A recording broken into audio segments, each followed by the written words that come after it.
Yo, what is up, everybody? It's your boy Ceresco, back again with another short horror story for you guys.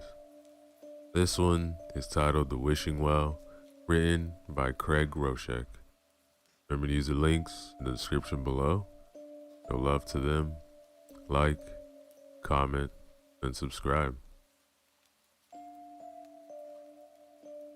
The sun was setting, casting long shadows through the trees on Harold's rural property. It was an evening like any other, the kind Harold had grown accustomed to since his wife, Henrietta, passed away 12 years ago. These walks had become a routine, a way to fill the silence that now defined his life. The air was cool, the woods quiet. Too quiet, Harold thought. The birds had stopped singing, and even the wind seemed to have died down, leaving an eerie stillness in its wake. He shook off the unease creeping into his thoughts and pressed on, following the familiar path that wound deeper to the forest. That's when the fog rolled in. It came fast, thick and white, swallowing the trees and the path in a matter of moments. Harold stopped, squinting into the haze. He had never seen fog like this before. Not here, not anywhere. It was so dense that he couldn't see more than a few feet ahead. A cold knot of unease settled in his gut, but he brushed it aside. Fog was just fog after all.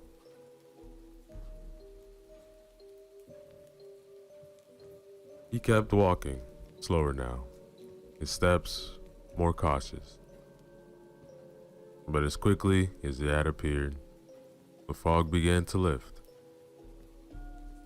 Harold blinked, disoriented. The path was still there, the trees still looming overhead. But something was different. A clearing had appeared where there hadn't been one before. In the center of that stood a well. Harold stopped in his tracks. The well was old, made of crumbling bricks, with a rusty pulley system and a frayed rope hanging down to the darkness below. He knew this forest like the back of his hand, and he was certain there had never been a well here. It didn't make any sense. He approached it cautiously, his instincts screaming, turn back. But his curiosity had got the better of him. Peering over the edge, he saw nothing but blackness. There was no water, no bottom, just an empty void. The air around the well was cool, almost cold, and Harold felt a shiver run down his spine. Something about the well felt wrong. But instead of leaving, he found himself reaching for the rope. The fibers were rough against his skin, and the pulley squealed loudly as he began to lower the bucket. The sound grated on his nerves, but he kept going until he heard the bucket hit the bottom with a dull thud. It was dry, no splash of water, no echo from the depths. Harold frowned. He began pulling the bucket back up, expecting to find it empty. Instead, there was a scrap of paper inside, along with a small, wore-down pencil. He unfolded the paper, his hands shaking slightly, and read the single line scrawled across in jagged, uneven handwriting. What do you want most in this world? Harold stared at the words, his mind racing. Was this some kind of joke? It had to be, but who will play a joke like this out here in the middle of nowhere? He glanced around, but there was no one. Just the trees, fading light, and the well. His heart ached as he thought of Henrietta. It had been 12 years, but the pain of losing her hadn't dulled. If anything, it had only grown sharper with time. He missed her more than words could express. Without really thinking about it, Harold flipped the paper over and wrote his answer on the back. I want to see my wife again.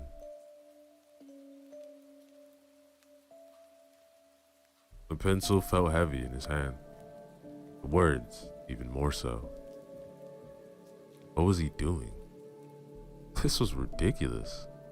And yet, there was a part of him, small, desperate part, that clung to the hope that maybe, just maybe, something would happen.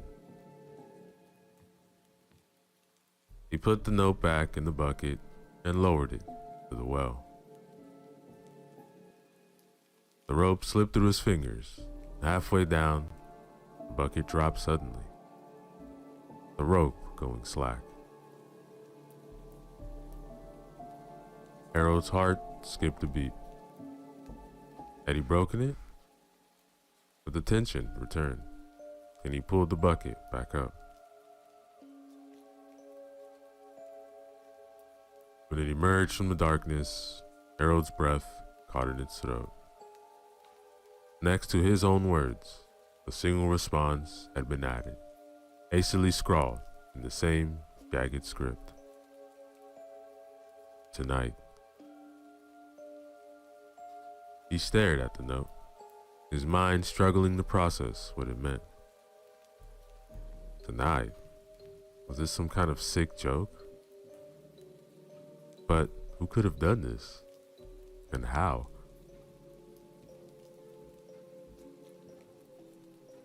A cold fear began to creep over him. The woods, once so familiar, now felt foreign, even hostile. The air seemed colder, the shadows darker. His hands shook as he folded the note and shoved it to his pocket. He didn't know what he had done, but he knew it was something he shouldn't have.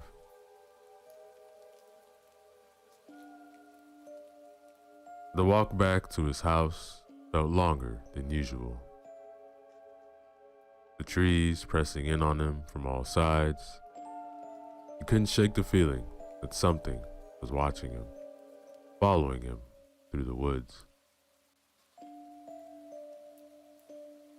When he finally reached his front door, he nearly was out of breath, though he hadn't been walking any faster than usual.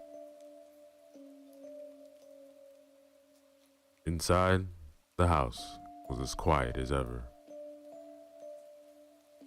He lit a fire in the fireplace, trying to chase away the chill that had settled to his bones.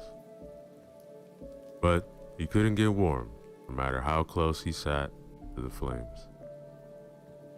He kept thinking about the note, the word tonight echoing in his mind.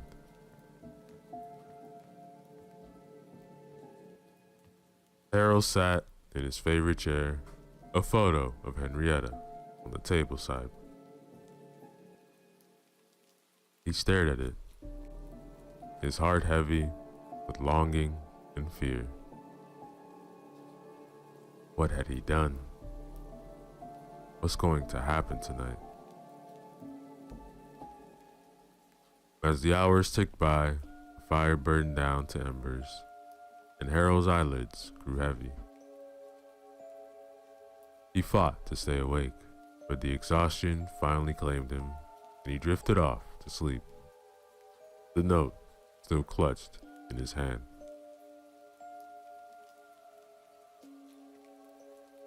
It was the knocking that woke him, sharp and insistent. Harold jerked awake, disoriented, fire nearly out. He frowned, trying to shake off the lingering fog of sleep. Who will be knocking at this hour? He checked the clock, 3 a.m. The knocking came again, this time, and Harold's heart began to race. He stood up slowly, his joints protesting, and moved toward the door.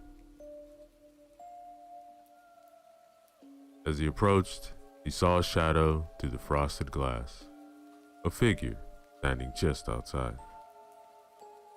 A figure that matched Henrietta's height. Harold froze, his breath catching in his throat. He looked down and saw, through the gap under his door, a pair of shoes. Henrietta's shoes. The one he was buried in.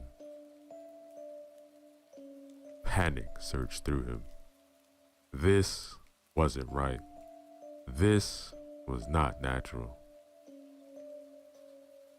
The knocking grew more insistent, and then he heard a voice. A voice that was unmistakably Henrietta's, but wrong somehow. The words were short, stilted, and forced through what sounded like cracked, dry lips. Harold, open the door. Harold's blood ran cold. He backed away from the door, his mind racing. He wanted to see her again, but not like this. Not like this.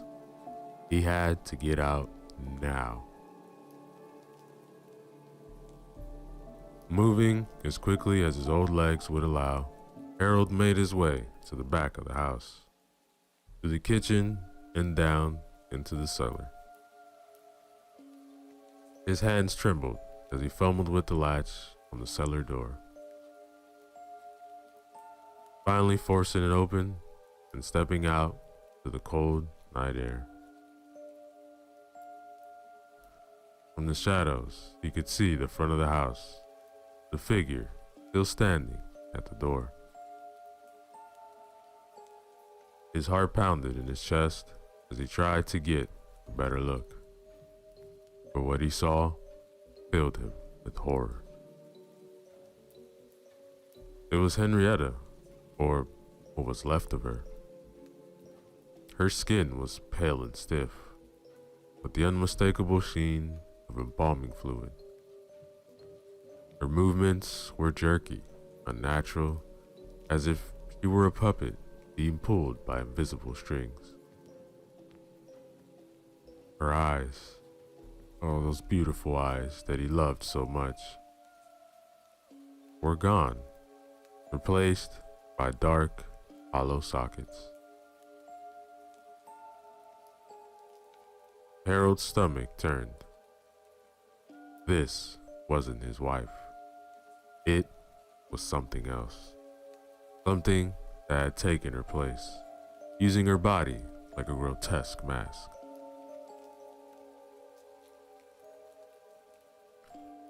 He needed to get away, but as he turned to flee, his foot caught on a coil of rope left lying on the ground, and he fell hard, pain shooting up his leg as his ankle twisted beneath him. He bit back a cry of pain, but it was too late. The figure had heard him. It turned, its head jerking unnaturally in its direction, and began to move toward Harold. its stiff limbs creaking with every step. Harold, why are you running? The voice was closer now. The panic that had been simmering in Harold's chest finally boiled over. He scrambled to his feet, pain be damned, and hobbled fast as he could toward his truck. But when he reached it, he realized with a sinking feeling that his keys were still inside the house, right where the thing that used to be his wife was now standing. His breath came in short, panic gasped as he backed away from the truck, knowing he had no choice but to run. The figure, Henrietta's corpse, was moving faster now, a low, guttural cry escaping its throat. Harold turned, fled into the woods, his twisted ankle throbbing with every step. He didn't know where he was going, only that he needed to get away. And as he limped through the darkened forest, the well's presence loomed in his mind. It had caused this. Maybe it could stop it too. Harold pushed through the underbush, his breath coming in ragged gasps. Every step sent a sharp pain shooting from up twisted ankle. But he didn't dare slow down. The woods, once familiar and comforting, now felt alien, the shadows deeper and more menacing. And behind him he could hear the relentless pursuit. Henrietta, or what was left of her, rustling through the trees, her stiff jerky movements growing louder as she closed the distance between them.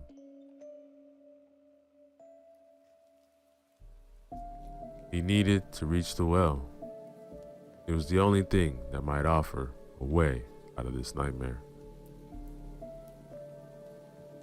The idea of returning to that cursed well filled him with dread, but desperation fueled his steps. If the well had brought Henrietta back, maybe it could undo the horror he had unleashed.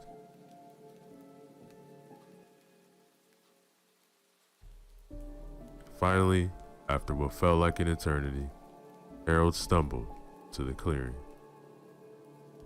The well stood there, ancient and foreboding, its dark mouth gaping open like an entrance to the underworld.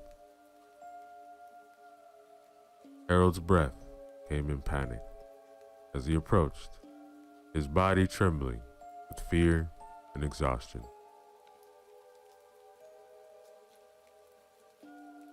The bucket was already on its way up, the rope moving as if pulled by unseen hands.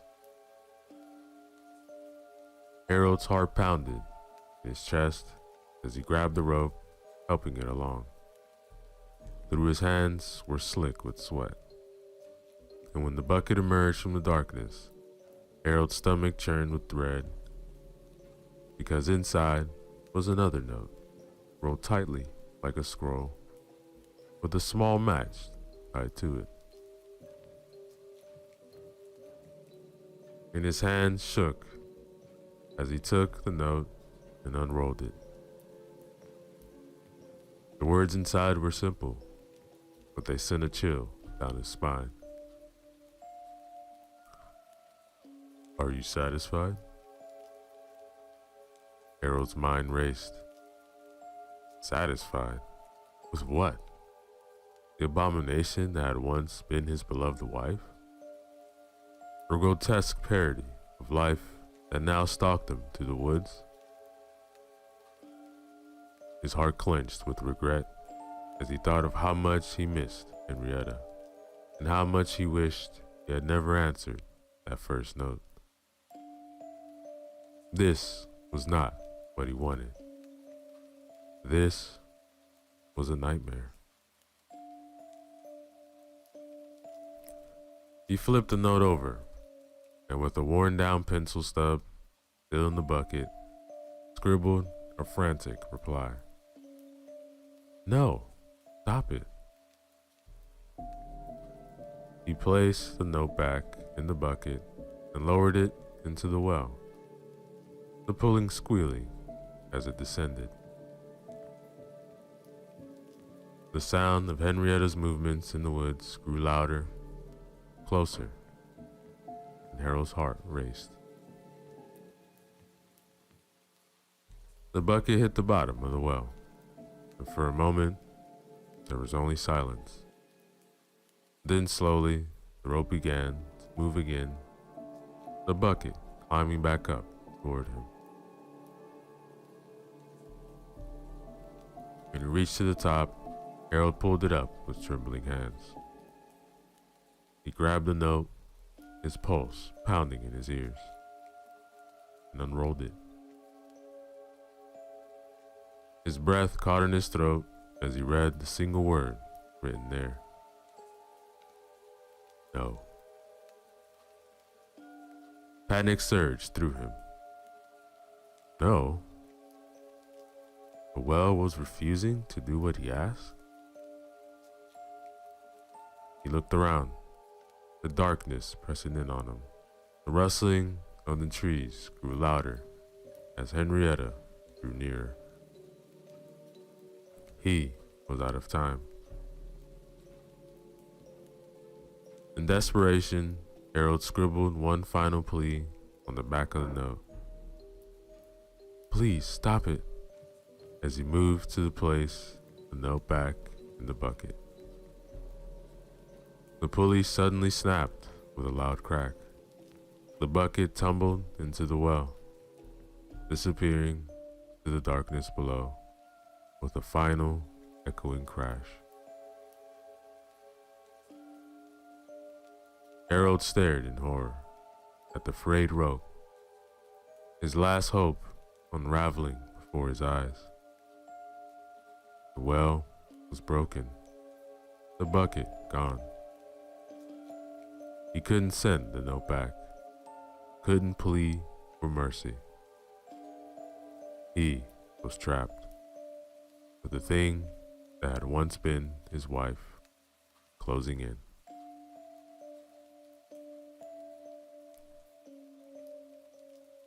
He leaned over the edge of the well and, unsure what else to do, dropped the note into the abyss.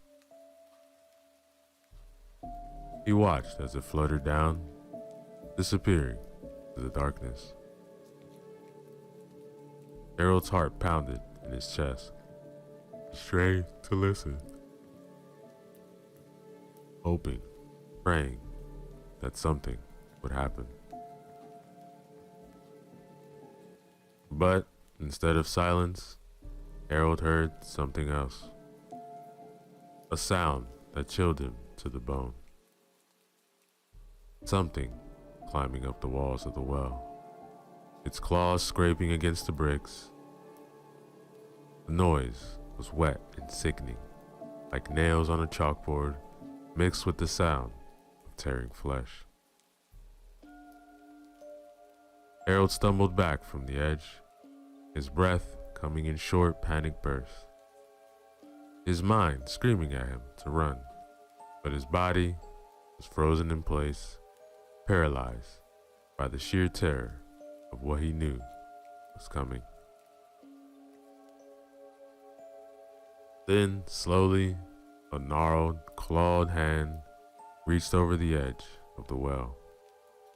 It was covered in blood, and the skin ragged, torn. A second hand followed, gripping the stones with sickening strength. Harold's mouth went dry as he watched, too horrified to move. The message was written in blood. not lead, and it was clear, direct, and final. Join me. Harold's knees buckled, and he nearly collapsed under the weight of the words. His eyes flicked back to the well, but the hands were gone, leaving nothing but the cold, dark void. The sound behind him made his blood run cold. The rustling had stopped and replaced by the slow, deliberate footsteps of his wife's corpse as it drew closer. Harold's heart pounded in his chest, the word join echoing in his mind like a death sentence.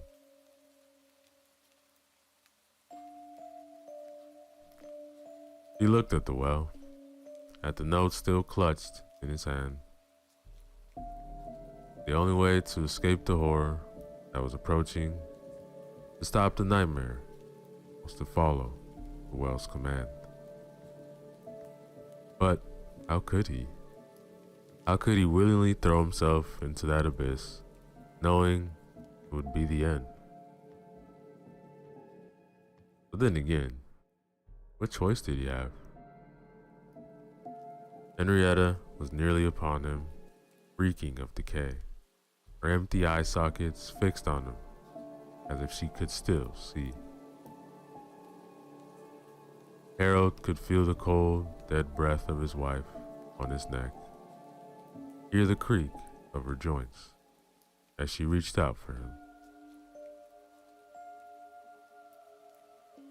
Out of options, Harold climbed onto the edge of the well, his body trembling with fear and pain. The cold stone bit into his hands as he balanced precariously, legs dangling over the edge, looking down to the darkness below. He didn't want to die, but he didn't want to face whatever was coming for him either. His mind raced, searching for any other solution, any way out. But there was nothing. Nothing but the well, the darkness, and the hands that had written those final, damning words. As Henrietta's corpse reached for him, her stiff cold fingers brushing against his skin, Harold made his decision. Closed his eyes, took a deep breath, and let go.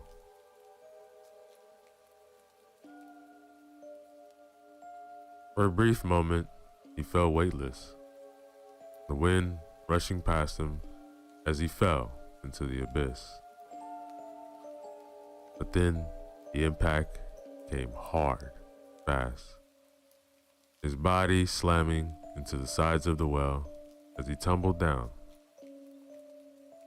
He felt bones break, skin tear, and then the cold, hard bottom met him with a final, thickening crunch. Pain exploded through his body, his limbs twisting at awkward angles as he landed on the shattered remains bucket. Pieces of wood embedded themselves in his flesh, and for a moment, he was sure he was dead. But it wasn't over. Not yet. Harold found himself still conscious, breathing with great difficulty, lying in a cramped cold space at the bottom of the well. He tried to move, but every part of his body screamed in protest. He was alive, but barely. Before his eyes could adjust to the darkness, he heard it. A soft rustling, like paper brushing against the brick walls, as it descended to the well. The sound grew louder, closer, until a rolled up note struck him gently on the shoulder and fell beside him. Tied to it was a single match. Harold's hand shook as he reached for the match, striking it against a rough stone. The tiny flame flared to life, casting flickering shadows on the cold, damp walls. With trembling fingers, he unrolled the note and squinted at the words written there. On one side, in the same jagged script as before, was a question that had started this nightmare. What do you want most in this world? For a brief moment, hope flickered in Harold's chest. Was this another chance? One last opportunity to change his wish? To alter his fate?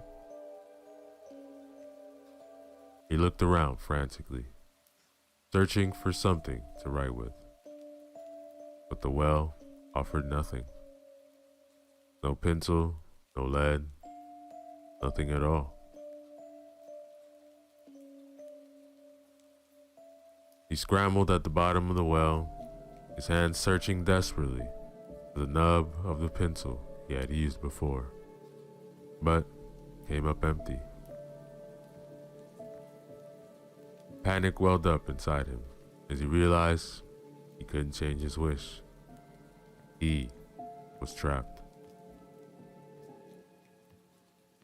As the match burned lower, threatening to scorch his fingertips, Harold's eyes caught sight of something written on the opposite side of the note, in a handwriting he all knew too well.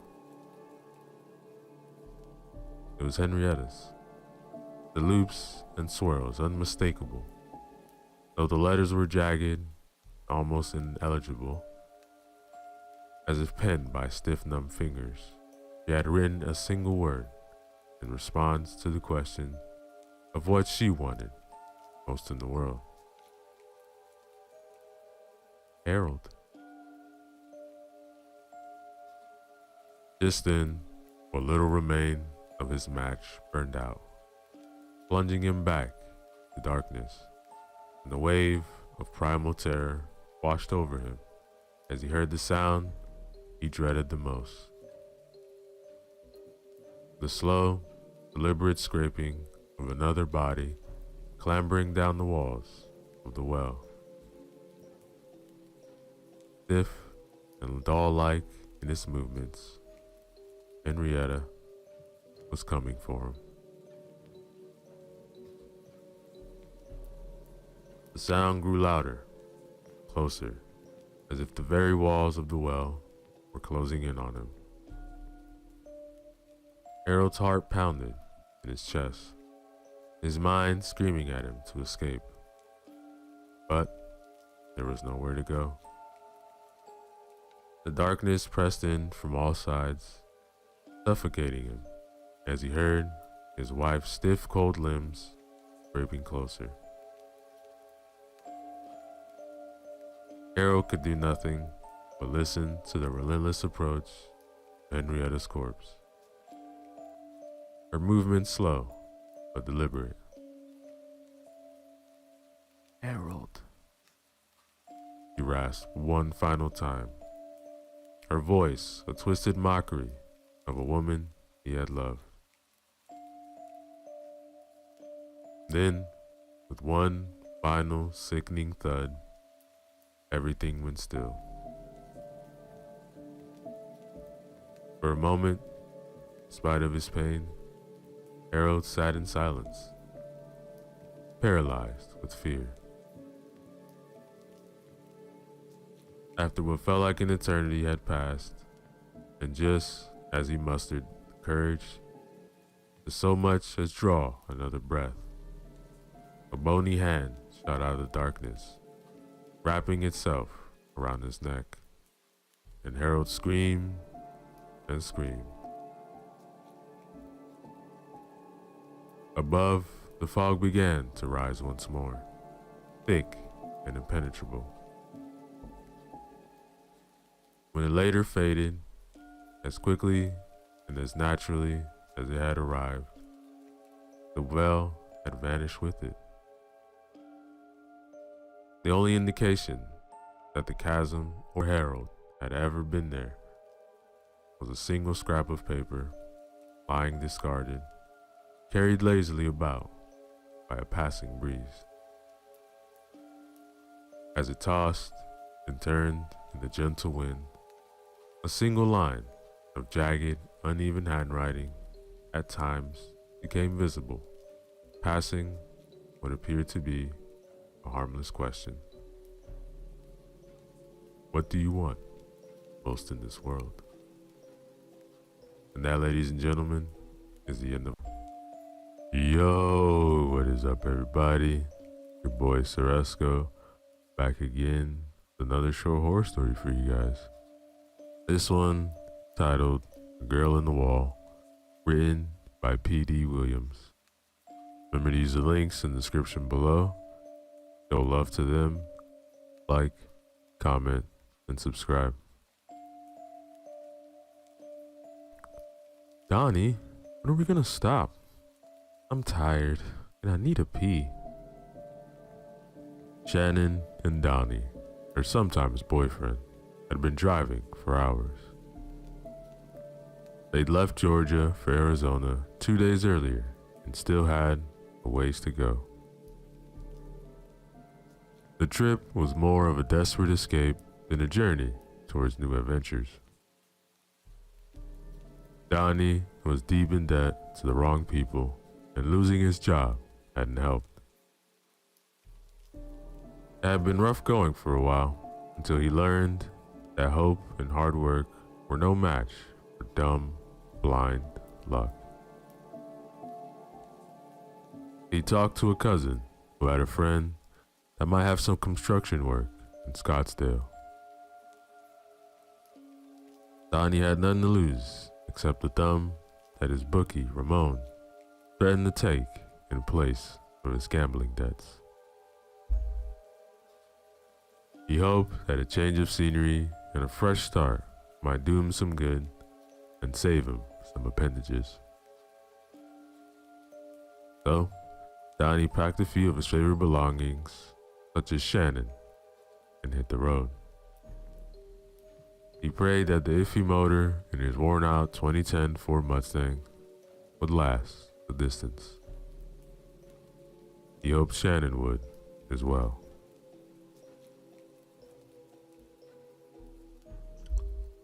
12 hours in, Shannon needed a break, if only to have somewhere to throw up. She was sick from the exhaust fumes leaking up through the filthy floorboard and regretted a 36-ounce bladder soda she'd gulped down around hour 10. Seriously, Donnie, I need to stop somewhere. Alright, fine. We'll stop at the next motel. That make you happy? Yep, that, a commode, a nice long shower. No sooner had she spoken than they approached an exit on the interstate.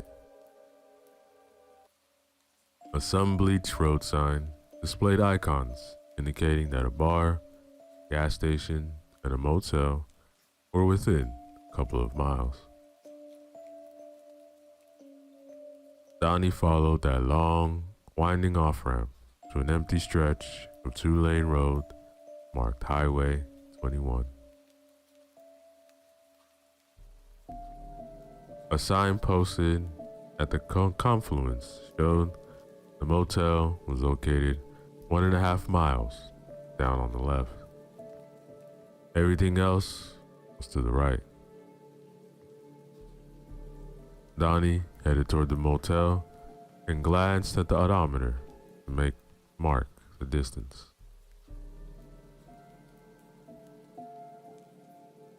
As he drove, a horrid stench blew in through the air vents. It reminded him of untreated sewage. Shannon crinkled her nose. Oh man, the world is that? I don't know, probably a bog or a pig farm nearby. Too quiet out here. I'm gonna find something on the radio. Great. We're so far out the boonies, you can't pick up anything. Look, just grab one of the CDs and pop it in. If I have to listen to any more Jason Aldean or Foo Fighters, I'm gonna jump out and walk. Alright, bud. Don't whine about how quiet it is. Resentment lingered as they continued along the desolate highway. The road was dark, no streetlights, houses, or passing vehicles. Donnie strained his eyes against the night, unable to see beyond the reach of the headlights as creeping shadows swallowed their dim rays. A thick tangle of trees and tall grass closed in on either side. As they pushed on, a ghostly carpet of white mist rolled over the asphalt as if to welcome them.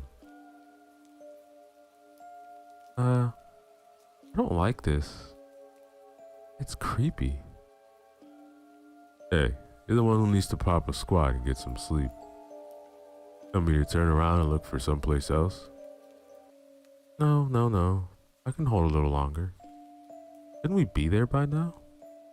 The sign said it was only a mile and a half. Donnie checked the car's odometer. What's up? The odometer says we should have been there 5 miles ago. Well, I didn't see anything with lights on. That sign's probably wrong. Just keep driving. I'll tell you when I see something. Several minutes later, they still hadn't reached the motel. Alright, that's it. I'm turning around. As he looked for a place to make a U-turn, he saw a glowing light in the distance. As they got closer, he could make out a block of bright letters levitating in the soupy night air. Is that a motel sign? Oh, I think that's it. Thank God. My back teeth are drowning. Donnie slowed and turned into the motel's parking lot. Fissures snaked across the ragged asphalt, whole chunks missing like rotted out teeth. The motel was a drab, one-story brick building, the neon sign above the door, a small office.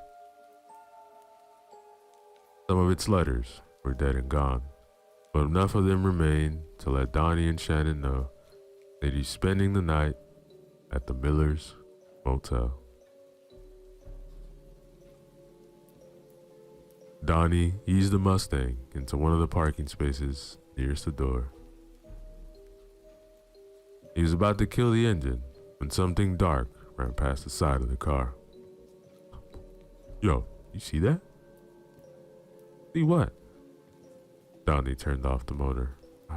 Look, stay here for a second. I want to check this place out. He got out and looked around the vacant lot. The air was hot and stale, abandoned by the wind. The fetid odor from earlier was stronger here.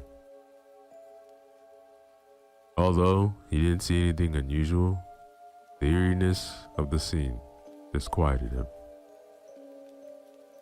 It reminded him of the feeling he got when he boarded up an empty elevator and a stranger stepped inside at the last minute. Hey, Donnie, everything okay? Yeah, it's all good. Just a little white line fever. Come on, let's get checked in. Shannon got out and took a few steps before stopping. Whoa, this joint looks like something out of a slasher movie. I wasn't worn out. I'd pee behind a bush and keep moving till we found a Holiday Inn. Relax. Ain't nothing gonna grab you.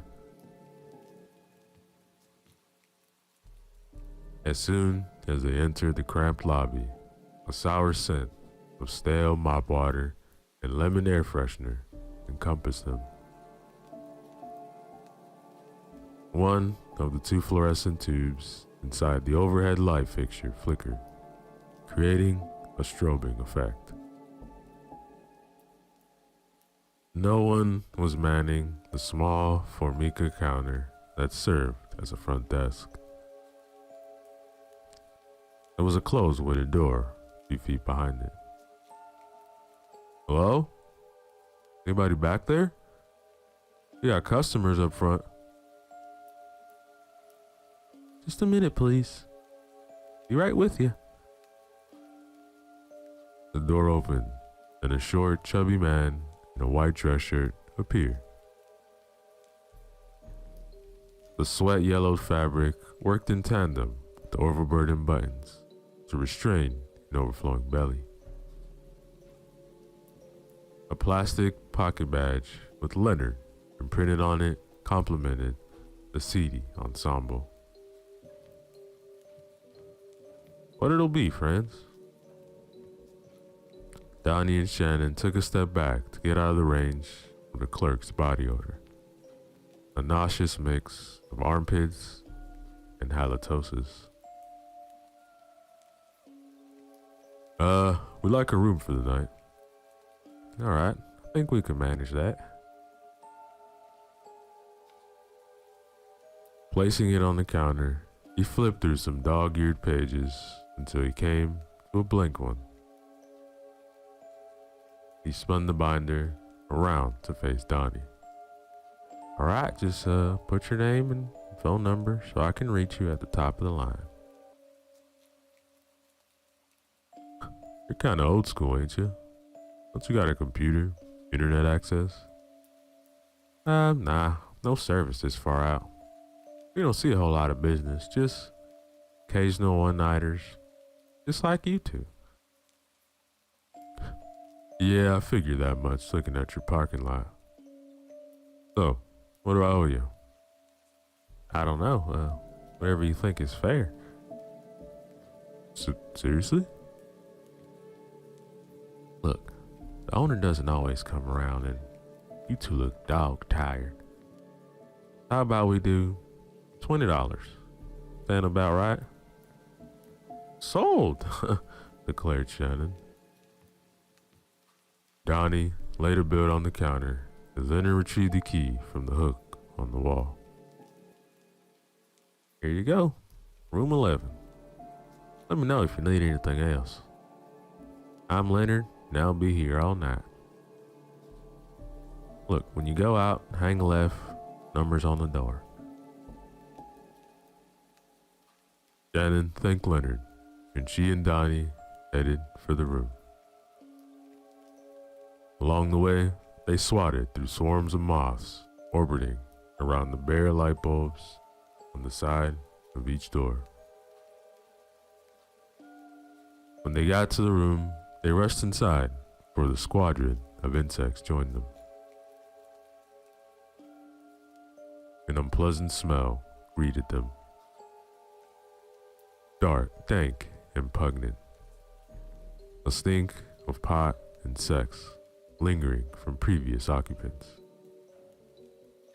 The gaudy room looked like it hadn't been remodeled for a very long time. The furniture was worn, old, and cheap. Grimy shag carpeting accentuated fading, peeling wallpaper. Donnie flipped a sticky light switch and a lamp sniped down. So, this is what $20 room looks like.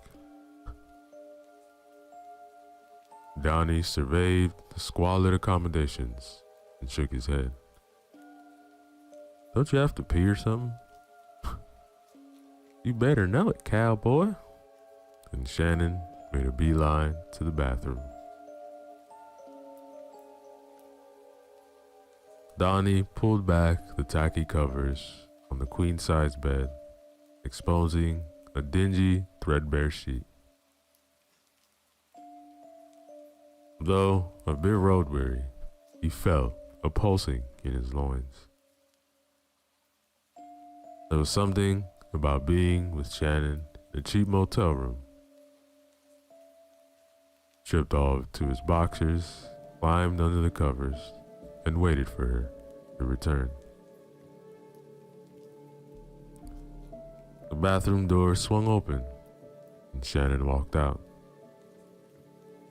She stopped and looked at Donnie lying in bed, a look of hope plastered across his grinning face. You're kidding, right? Oh, come on, babe. We could mess around and then grab a hot shower together. Speaking of grabbing, he flipped down her side of the covers and patted the mattress. Donnie, told you I was tired.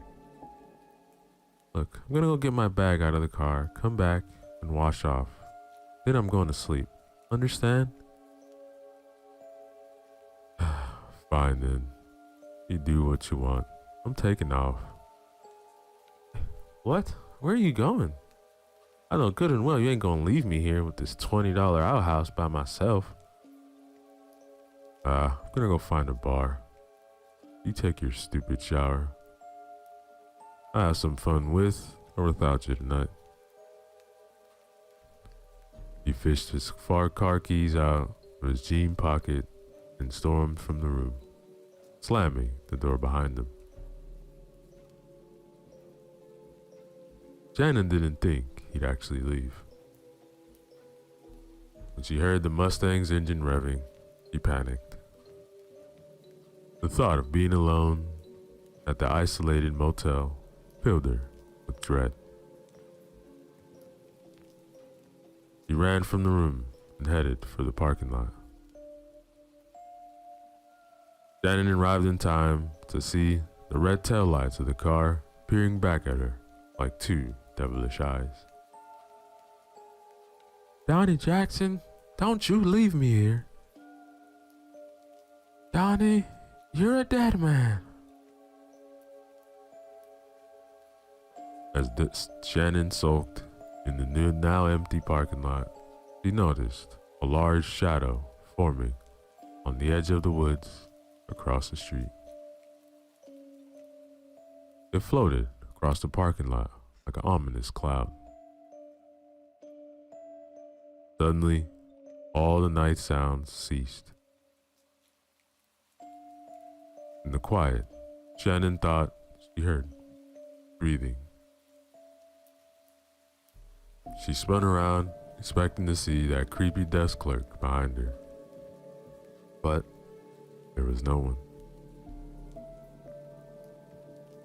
As the shadow passed in front of the lone streetlight at the entrance of the motel, the light dimmed.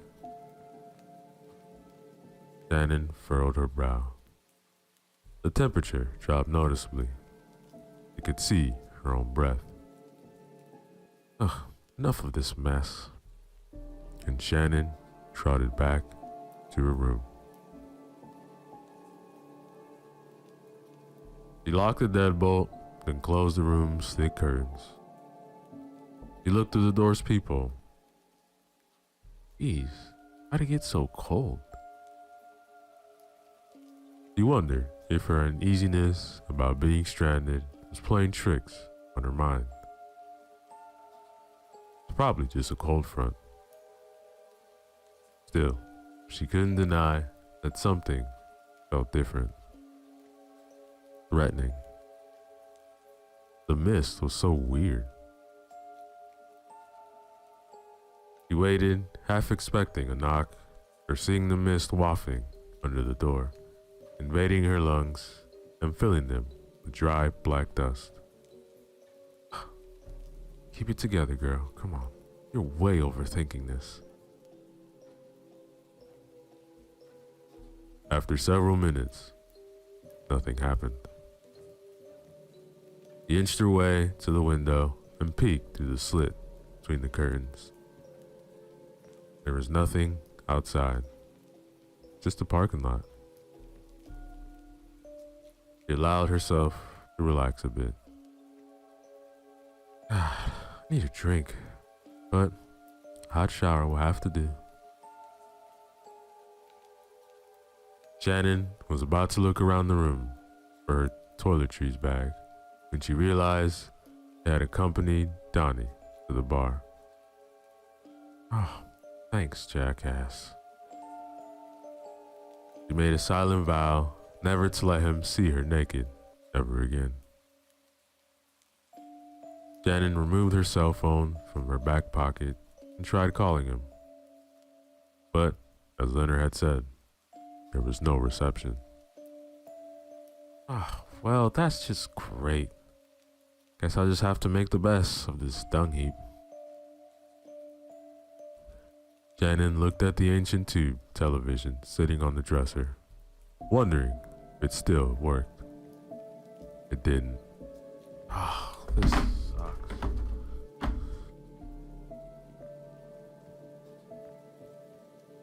She plopped on the bed and stared at the brown water stain on the ceiling. It kind of looks like a cross between a bird and a star. That or a plop of poop. She amused herself by attempting to figure out what the pattern reminded her of, as though she was taking a discount Rorschach test.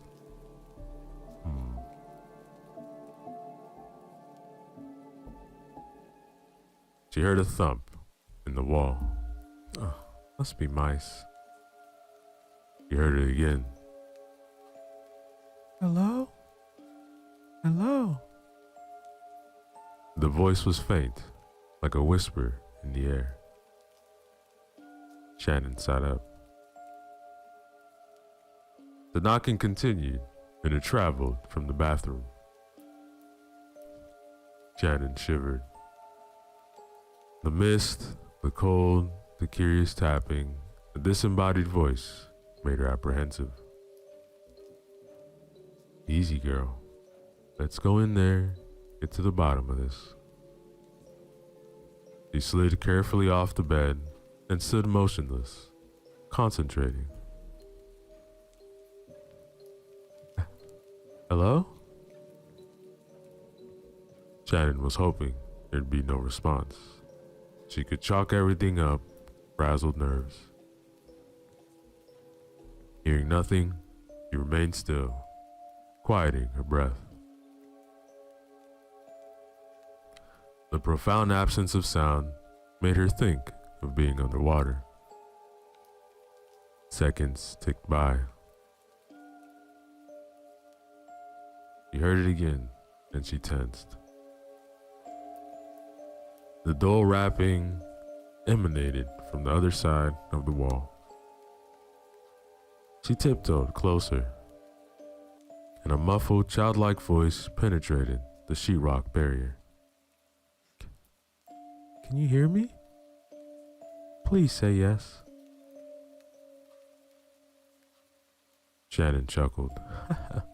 Oh my gosh, it's only a little girl. Did you say something?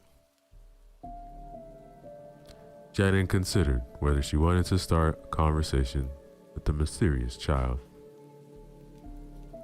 What might the little girl's parents think if they caught her communicating with a stranger? Oh, bless her heart. She's probably lonesome and bored. Alright, just keep it short. What's your name, sugar? I'm Melissa. Who are you? Well, hi, Melissa. My name's Shannon. I guess you're our new next door neighbor. I didn't hear y'all pull in. When did you get here? A while back. Really? Well, we just got here. Was the weather acting up when you arrived? It was doing something freaky earlier. I don't remember. Can you keep me company? Shannon hesitated. Now that she'd satisfied her curiosity, she didn't want to get hooked into a long conversation.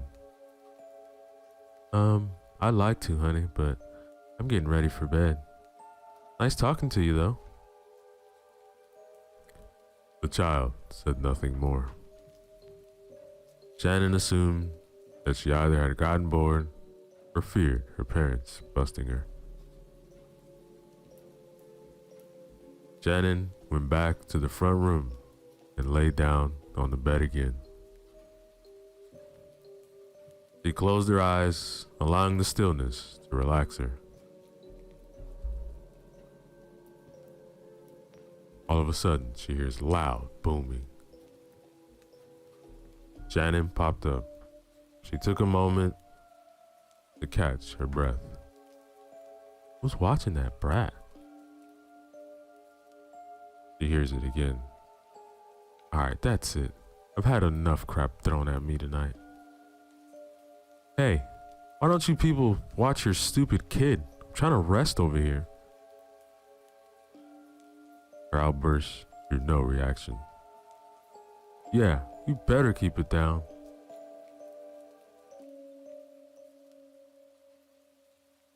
All of a sudden, she hears growling that's coming from Shannon's hollow belly. I wonder if there's a vending machine around this dump. Shannon felt around in her front pocket and found a couple of dollars.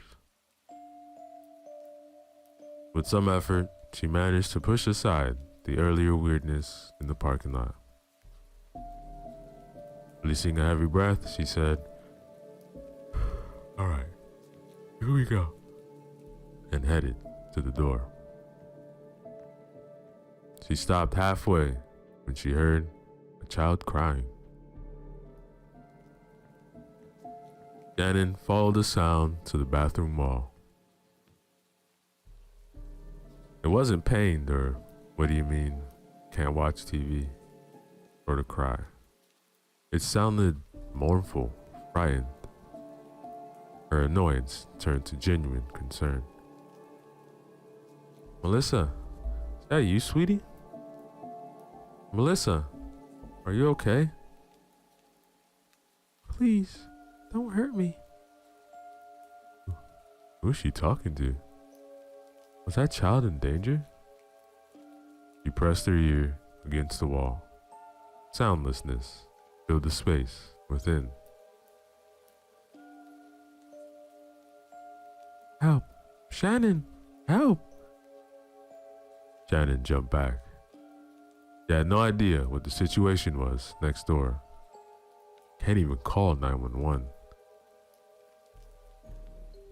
No! Don't do it! Something smashed against the wall, and Melissa wailed louder.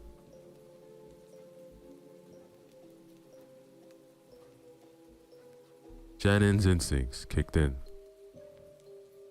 I'm coming, Melissa. Shannon then bolted from her room, ran next door, and began banging on the door of room 10. Melissa was screaming. Somebody was tossing furniture.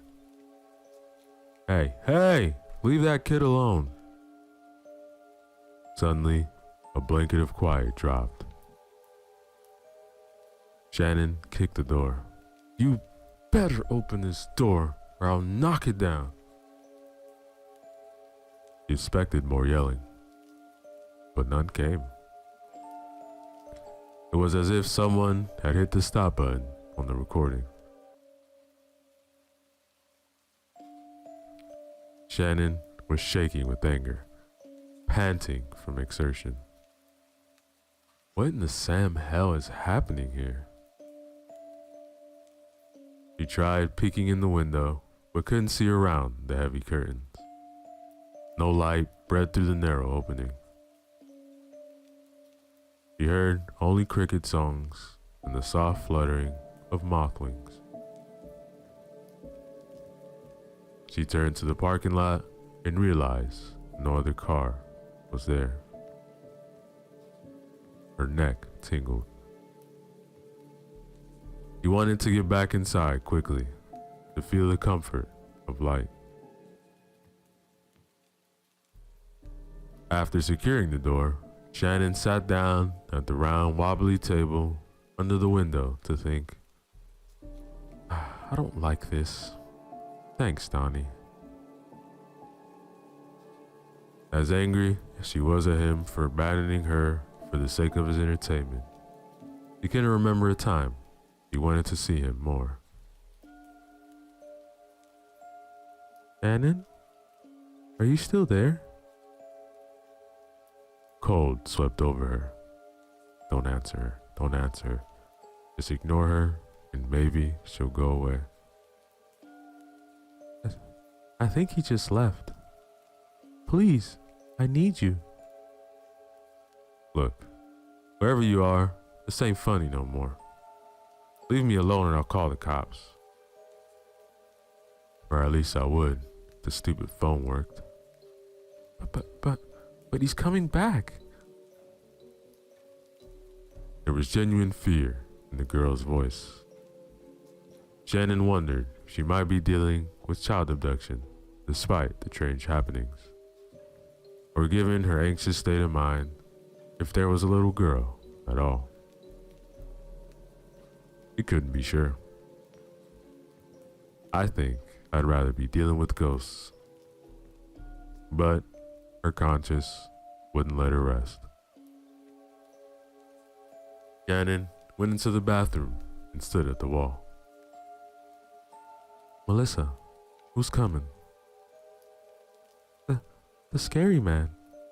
I don't want to be here anymore. Please, help me get out. Is there any way out of there? No, I'm locked in and there's no light. She bit her bottom lip. You could use a chair to break open the wall and free the captive girl. But what if the man was still there? Okay, Melissa, I'm going for help. You need to be very quiet. I'll be back soon. But I'm scared of the dark. I need some kind of light. Shannon licked her dry lips. She knew she needed to bring help, but she hated the idea of leaving Melissa alone, crying in the black room. Shannon, are you there? Oh, he's probably close. Please hurry. I'm thinking. Oh, I have an idea. What if I dig a little hole on my side of the wall while you dig one on yours? That way we could meet in the middle. Then I can share your light.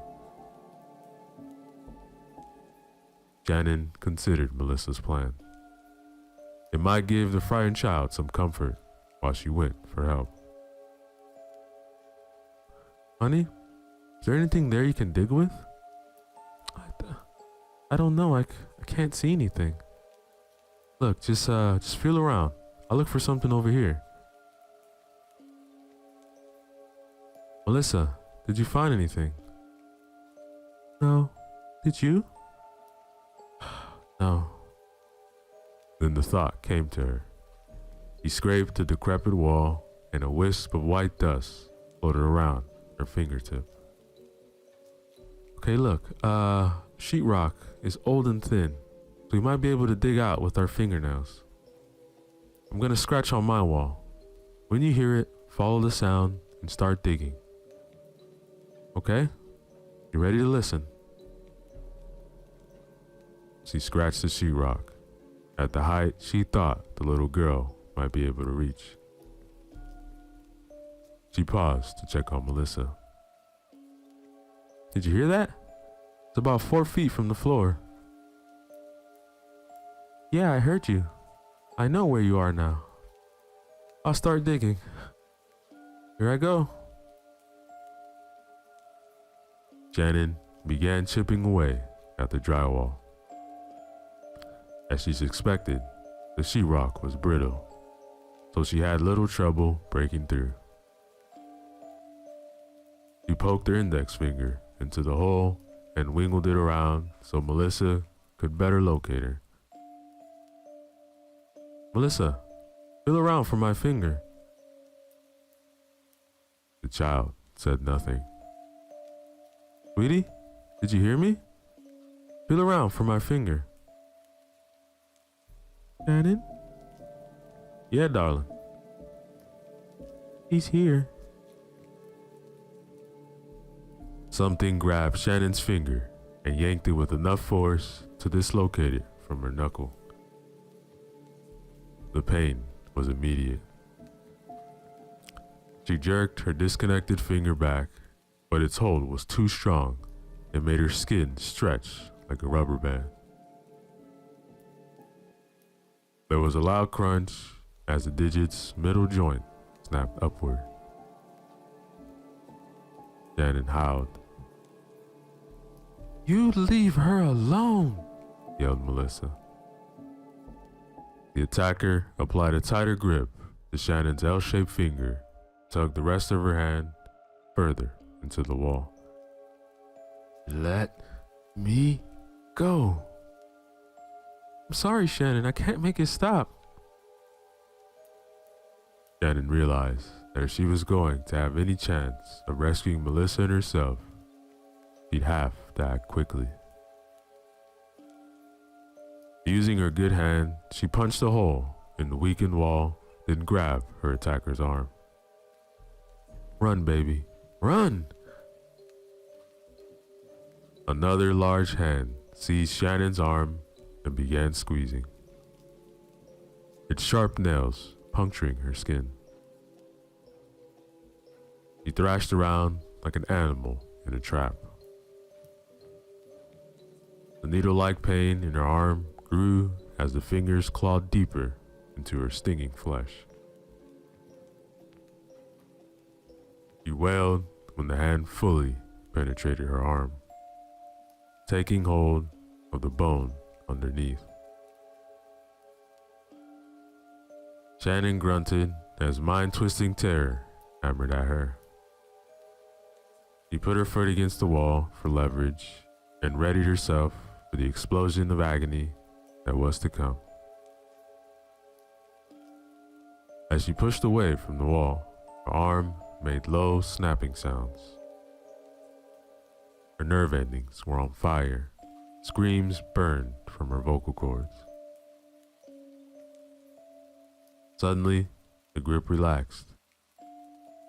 Shannon flew backward and crashed against the opposite wall, nipping her tongue, the tang of blood coating it.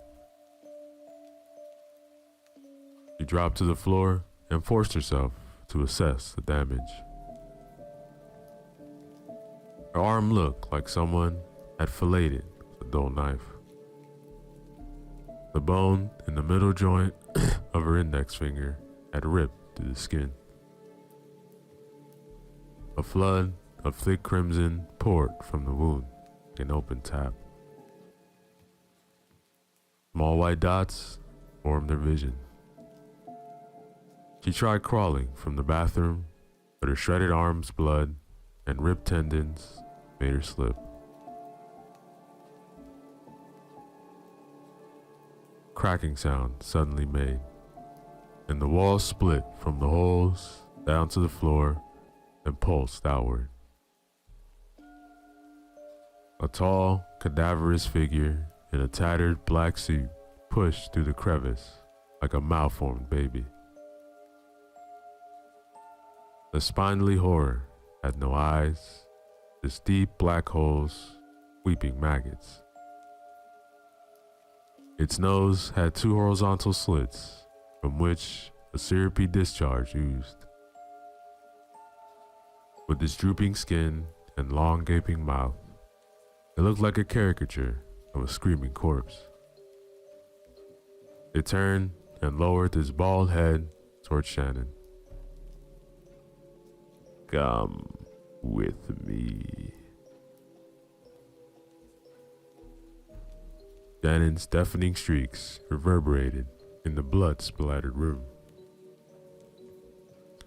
Shock overtook her ruined body, masking the pain. With the torment temporarily at bay, she tried crawling with her useless arm again.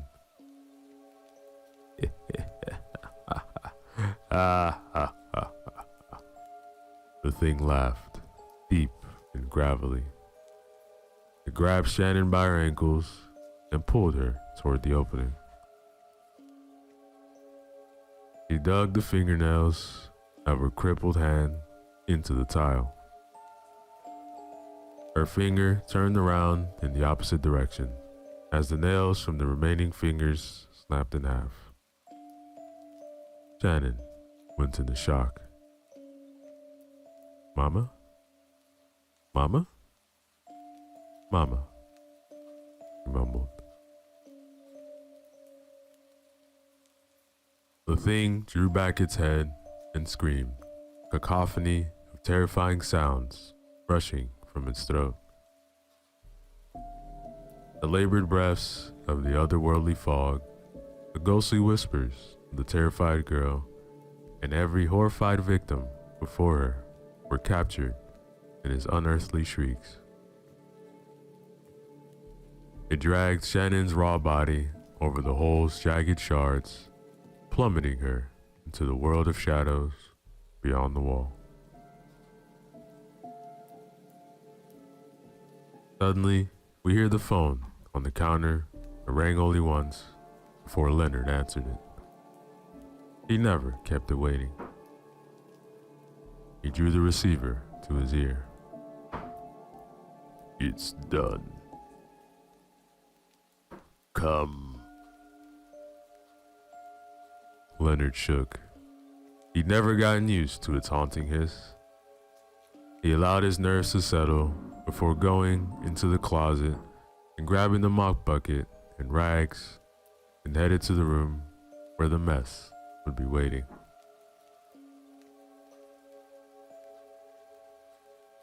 A few hours later, Donnie swerved into the parking spot outside room 11. Wobbly and reeking of whiskey, he jabbed around the door lock with the key. Getting lucky on the fourth attempt, he unlocked the door and staggered to the room. Only the cheap lamp of the water-ringed bedside table illuminated it. Shannon wasn't in the bedroom. Donnie glanced at the partially closed bathroom door. Babe? You in there? He didn't answer. Seeing the light peeking around the jamb, Donnie figured he still might have a chance to make things right until he screwed up again. Darling? Come on, Shannon. Don't be like that. I just need to get away for a while. Donnie opened the door and looked inside. He groaned at the empty bathroom. Where could she have gone? She didn't have a car. Maybe Leonard had seen her go. Donnie was near the front door when he heard the sound. Donnie? Donnie? Shannon? That you, sugar? Donnie. How the hell I miss her? Donnie returned to the bathroom, looked behind the shower curtain, and found it was empty. Where you at, babe? Donnie, I need you. The muffled voice was coming from the other side of the wall. He went over and leaned his ear close to it. Shannon, what are you doing next door? When she didn't answer, he pounded on the wall. Shannon, quit fooling around and get back over here. Look, I'm sorry I left you to go drinking. Donnie? can you hear me? Barely, look. I'm tired of all this crap. I'm coming over there. Donnie, listen to me. I need to be quiet as possible. Come closer to the wall. Baby, it's important. Donnie pressed the side of his head against the discolored sheetrock. Okay, what is it? He didn't have time to scream as the hands burst through the wall, grabbed his head, and pulled. The phone in the grimy office rang. Leonard answered it on the first ring. He never kept it waiting. And now, ladies and gentlemen, yo, what is up, everybody? Your boy Ceresco, back again with another short horror story for you guys. This one is titled Don't Wake Mother, written by Kitty Olsen, the Odd Cat Lady. Remember to use the links in the description below. Show love to the author, like, comment, and subscribe. Come on, Sienna, hurry up. I'm gonna get drenched if I stay out here. Even with the threat of getting soaked in ice-cold rain, I did not want to get out of the car. I didn't even want to go out tonight. My plans were to play Baldur's Gate 3 and do absolutely fuck all else. But Poppy, bless her heart, did not accept my plans and just gave me the puppy dog eyes. Can't say no to my best friend, even if what we were doing was, in my humble opinion, dumb as hell. Don't get me wrong, I love Poppy. I've known her since we were babies. Literal, lifelong friendship. But where I was focused on what I could see and touch and verify as real, she had not, to put it lightly. When we were 13, she proudly announced she was now a Wiccan and could communicate with the goddess and the horned god. She dropped Wicca after about 3 months, but other things came and went during that time too. Crystal healing, pendulums, spells, witchcraft unrelated to Wicca, psychics, and of course, tarot cards. He was back on the tarot train this month. It doesn't bother me either way. It's what made her happy, you know? I thought it was all bullshit, but she never actually done something that would be harmful, like using amethyst to cure cancer or whatever. In return, she never pushed me to believe the metaphysical. Never pushed, but she did invite me along to talk with her psychics. You know, sometimes you go along with your friends' plans that don't sound that fun just to spend time with them. I had spent a lot of time in my apartment lately, so I agreed to this plan.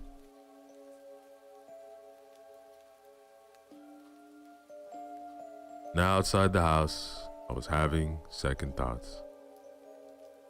It wasn't like the house had a spooky vibe. It was a bit older, but it was in good condition.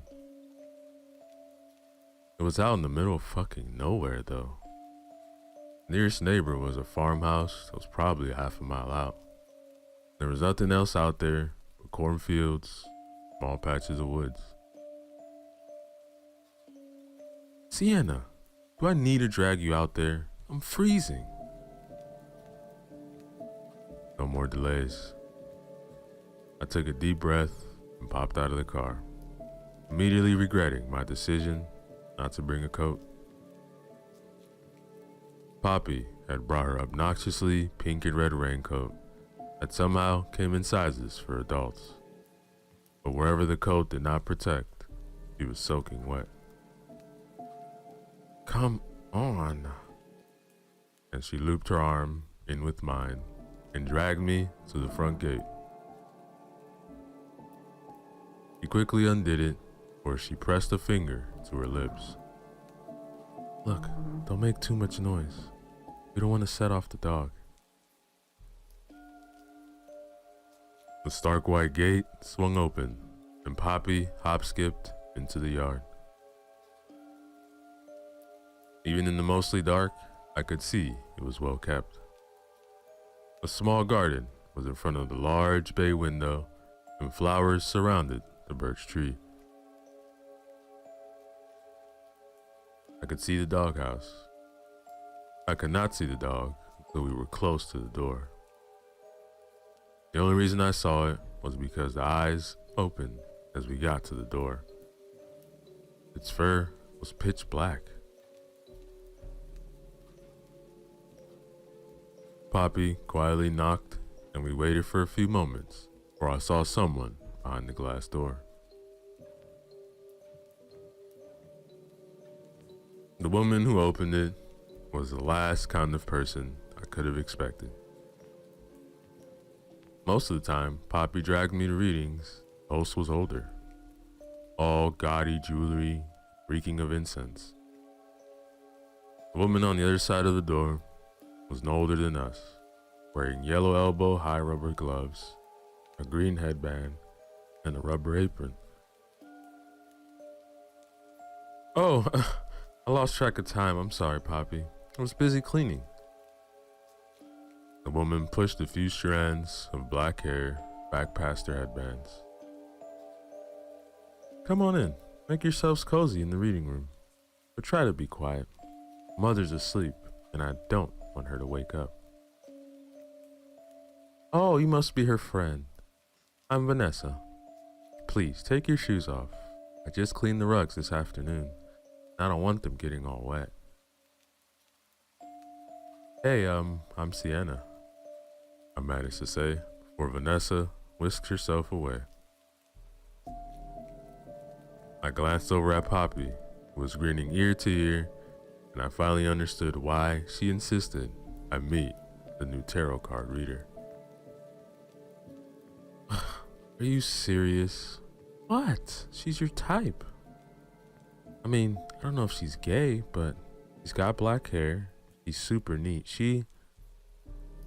Don't you start, Poppy. For real, do not start. I had just ended a relationship. I was not eager to jump into another one, even if Poppy was.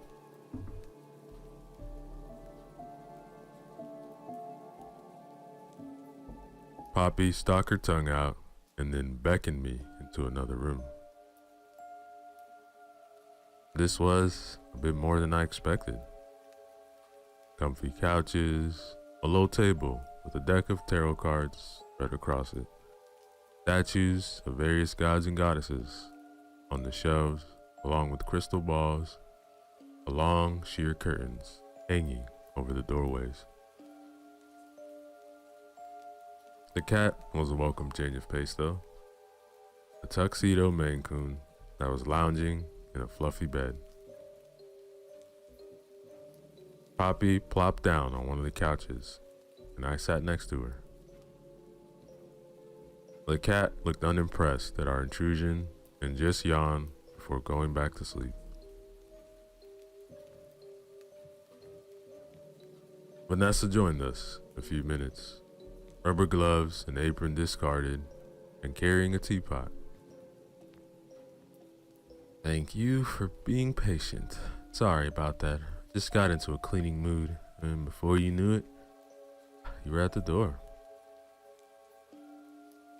You want me to use your favorite deck, Poppy? And what deck do you prefer me to use, Sienna?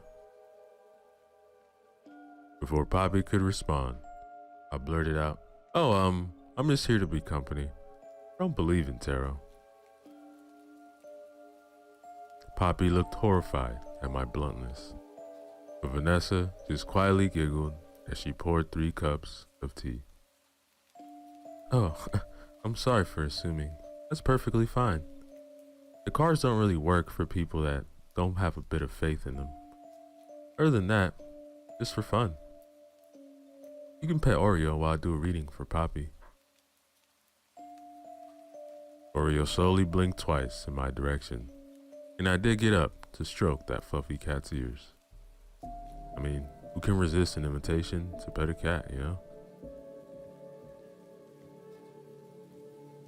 Meanwhile, Vanessa shuffled a deck of cards, started the reading. There was no pitch, no mystical wind-up. It was quite matter of fact how Vanessa went through it. More like a friend giving advice and calling on the powers of the universe to solve your problems. Oh, I'm so glad you got that promotion at work. You really deserved it. Be mindful though, that not everyone will have your best interests at heart. I know you're such a sweetheart. Just because that older guy in your department acts sweet and mentor-like, best give him a wide berth. He's not trustworthy and is just going to hold you back. No, this isn't the time to be boyfriend hunting. You really need to focus on yourself right now and your career. Building a life with someone else, it's much easier when you've made a good foundation with yourself. I mean, you're only 23. There's no hurry. I found myself back on the couch before I knew it, enjoying that mint tea Vanessa had poured for us. Poppy drank down her every word, eyes wide and occasionally nodding as Vanessa spoke. The reading ended with Vanessa patting Poppy on the shoulder. Thanks for coming tonight. The rain's still coming down really hard. You want to wait for it to peter out a bit. I'll get some cookies if you promise you'll still keep quiet. Hey, can you do a reading for me? I didn't even mean to say it. It just popped out. Maybe it's because Vanessa's cute. Maybe because her reading style was genuinely more interesting to me. But now, I wanted to see what she had to say about me. Poppy's jaw dropped, but Vanessa only slightly raised her eyebrows. Well, if you'd like to, I'll choose the deck though, if you're sure. I nodded and watched as Vanessa pulled out a decently sized wooden box underneath her couch. Inside were packs and packs of different tarot cards. Some more traditional, some more goofy and fun. Vanessa traced her fingers over the packs before she selected one that was pale blue with minimalistic pictures of gold filigree. Poppy gasped quietly. Haven't seen that deck before. Oh, it's a new one. You'll be the first to use it, Sienna. I don't know why that felt so flattering, but it did. Vanessa shuffled the deck, her face one of the utmost concentration as the cards were mixed together. The first card she set down was a little guy holding a pentacle. So, this is definitely meant to be you. Good. That's a place I can work from. Are there any particular questions you want me to ask? I shook my head. Okay. Then let's just see what advice the cards have for you today. The second card she turned over, and I shit you not, was literally death. A little golden Grim Reaper was almost cute in his style, but I did burst out laughing. Seriously? Vanessa didn't seem insulted by my incredulity. She actually seemed to find it funny. Seriously, this isn't a bad thing. Look, despite common superstition, this card doesn't talk about actual death. This is all about change, Change is a crucial part of our lives. If things don't change, we stagnate and rot. Just prepare yourself for it. Things end, but new beginnings will begin. She set the cards down and went to pick up another one. But the card she picked accidentally took another one with it. The second card fell onto the table, turning so it was upside down. The Page of Swords. Oh, that's interesting. 10 of Swords. She paused for a moment, pursuing her lips as she clearly considered the meaning of those two. I knew I was drawn to use this deck for a reason. So, I'm gonna ask you, does the color blue and the time 11:11 have any significance for you? Before I could answer, there was a screech of tires and a loud crash outside. Fuck me! I sprang to my feet and was going to head to the door where it slammed open. Vanessa visibly flinched and the color drained from her cheeks. Oh no. You should go. This isn't gonna end well. Vanessa, you fucking bitch. The woman who joined us was furious. Her face flushed crimson, and each footstep taken was a stomp. Vanessa held up both her hands. Please, Becky, quiet down. Mother is sleeping. Shut up. A nerve was now popping out in Becky's forehead. I can't believe you. I'm one of your most loyal clients. I brought you so much business. And how do you repay me? Make my boyfriend dump me. Vanessa swallowed, nervously lacing and unlacing her fingers again. I didn't make him do anything. I swear. Please, you need to be quiet. If you make Mother, she's going to be furious. Yeah. You're just jealous I have a man. You're gonna be lonely, an old cat lady for your whole life. Becky sneered at Vanessa, who just shrunk and looked like she wanted to be literally anywhere else. Becky stepped forward and raised her fist like she was going to punch her. Well, what are you gonna do to make this right, huh? I had more than enough of this chick. I stepped between her and Vanessa, holding up a hand. Hey, she doesn't owe you shit. She told you to shut up, so use your one brain to shut your mouth. Becky seemed to just notice I was even there, and the way she looked over at me, she clearly didn't like the look of me. I was half expecting the next word to come out of her mouth to be something incredibly offensive when the loudest voice yet boomed through the house. Who's making all that racket in my home? I thought the source of that shout had to be stomping down the stairs, but when she turned the corner, I realized quickly that was just because this woman was an actual fucking giant.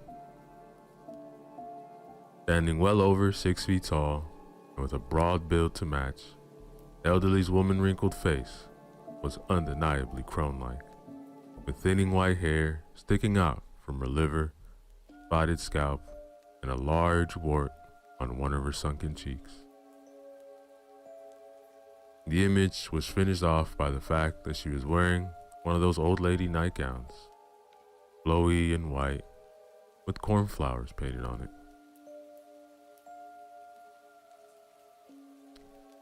Vanessa audibly gulped.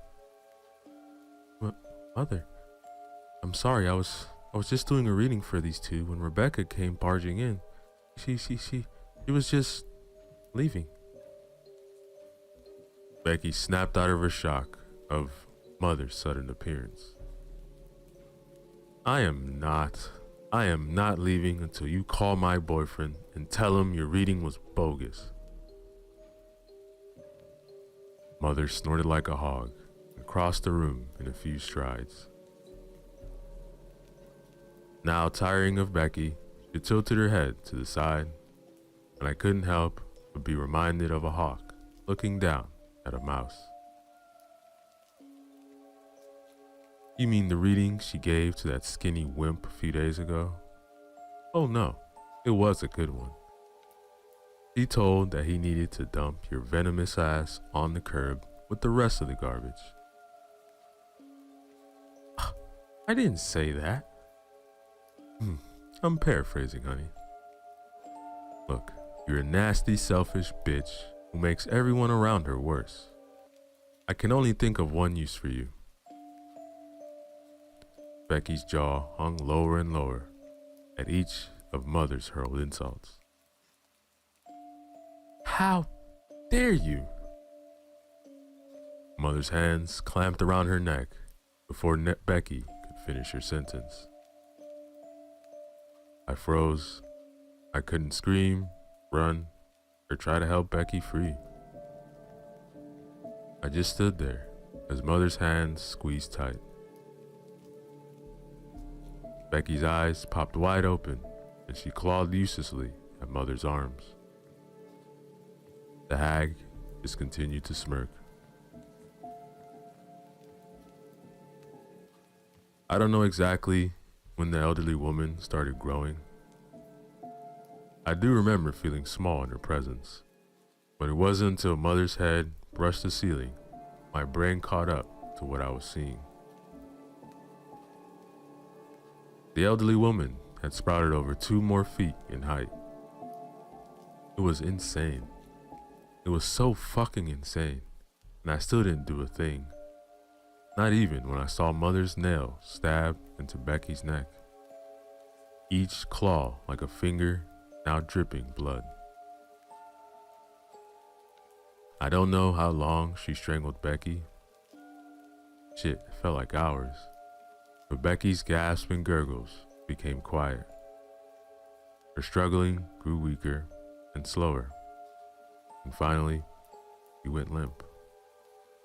Her face a shade of purple I've never seen in a human.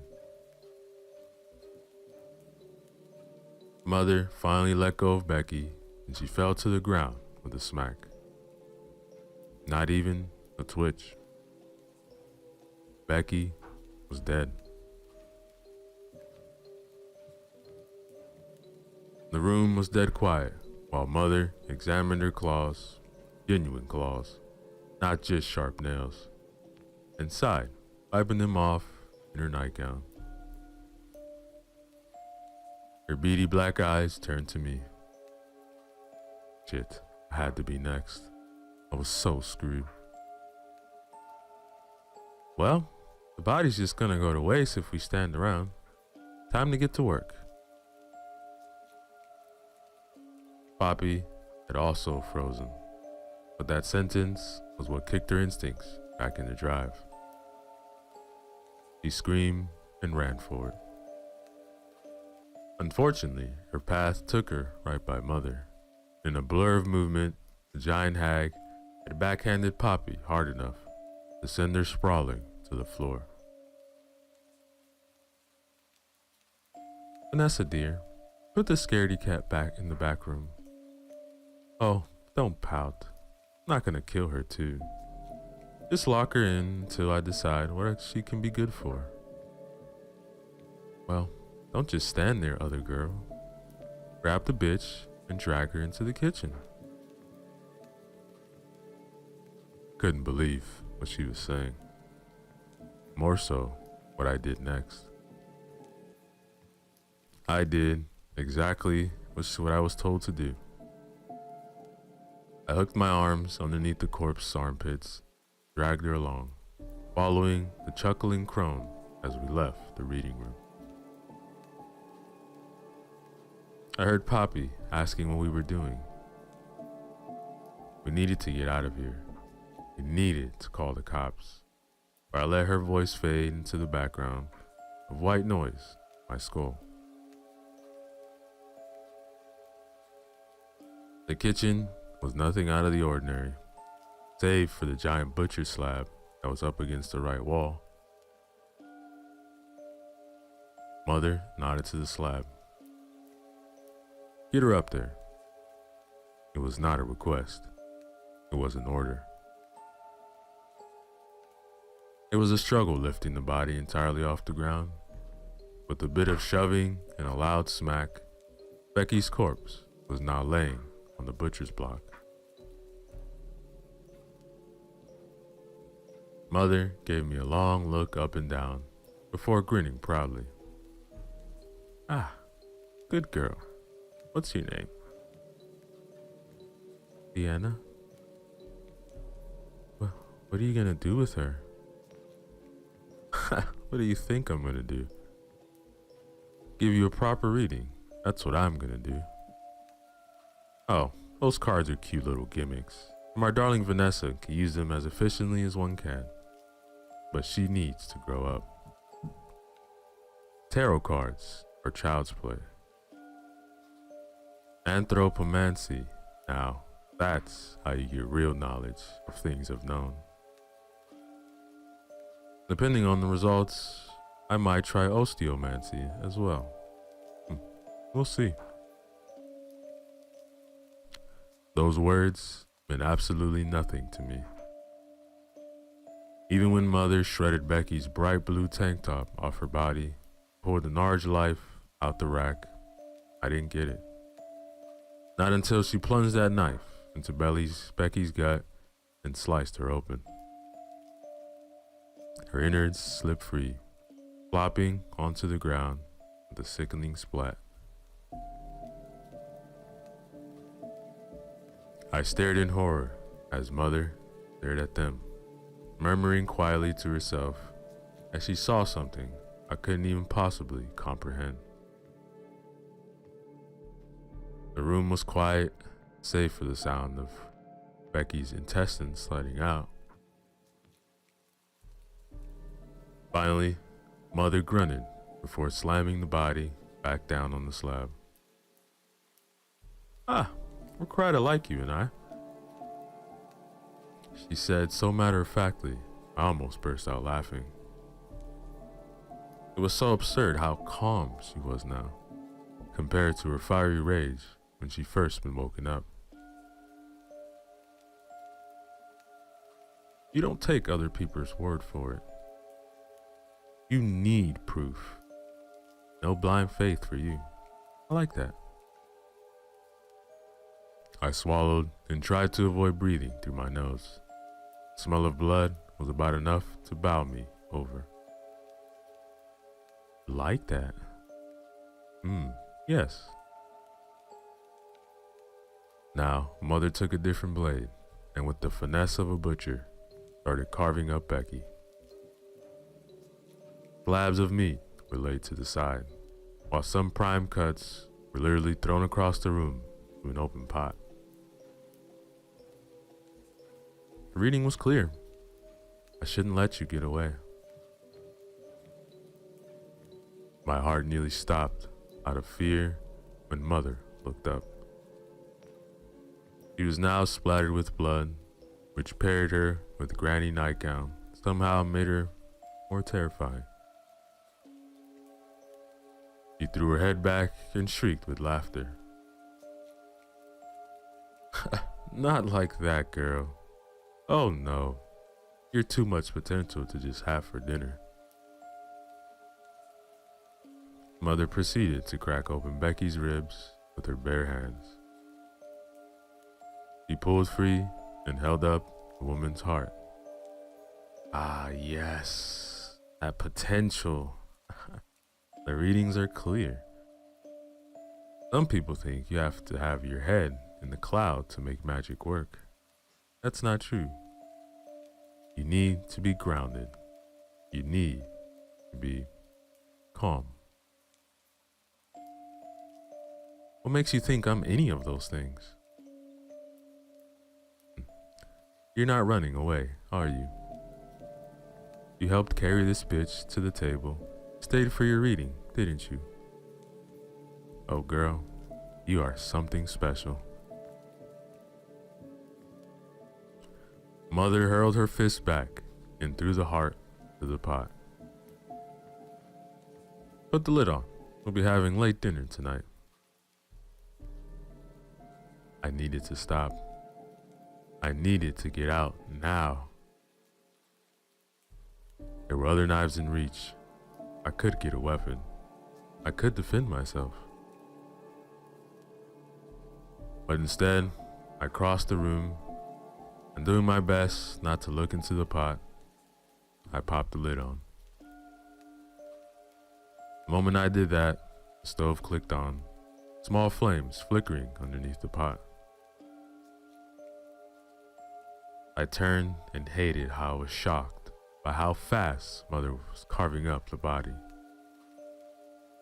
The kind of speed that only came with experience. This wasn't Mother's first time butchering a human body.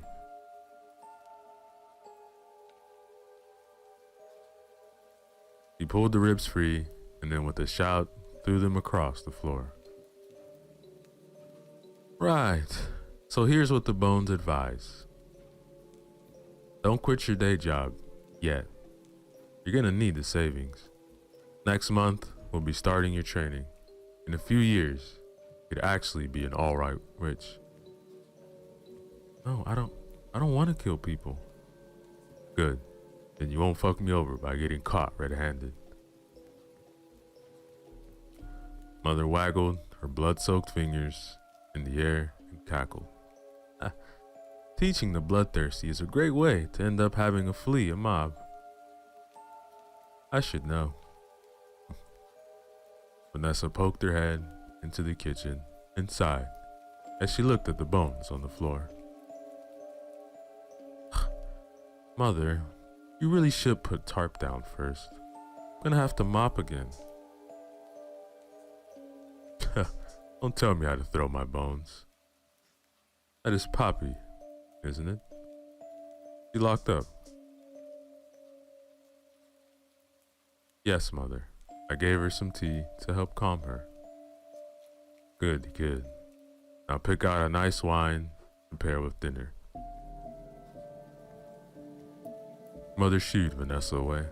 The other woman, avoiding eye contact with me, has headed down into a cellar. He sighed. Oh, my sweet Vanessa. I picked her too. I'm very good at picking witches. But I don't want to be a witch. No, you don't want to be a witch that relies on good vibes and listens to all that do no harm bull. You want to have control of your life. Your fate is ready to be taken. It's just reach away. I can give you that, Sienna. Now, go set the table. The plates are in that cupboard there. Set 3 plates. I don't think Poppy's gonna have much of an appetite. Once you're done, you can have a break. I obeyed her again. It wasn't like I didn't have a choice. I wasn't being mind controlled. I just did what I was told. The plates were fine china, but the silverware had handles that felt like bone. I finally plopped down in one of the chairs and just stopped thinking for a while. I usually tended to lean towards overthinking, but right now I was just blank. I wasn't even sure what I was gonna do when I heard Mother shout that dinner was ready. Numbly, I dragged myself out of the chair and headed for the stove. I flinched when I took off the lid, but when the steam cleared, what I saw was a proper looking pot roast with potatoes, carrots. Look, meat didn't quite smell like beef, but it did smell delicious. My mouth watered, and that almost made me be sick into the pot. I put the lid back on. Come on, don't drag your feet, lazy girl. Get the pot to the table. It's already past 11. Past 11? No fucking way. We'd not come that late in the evening, had we?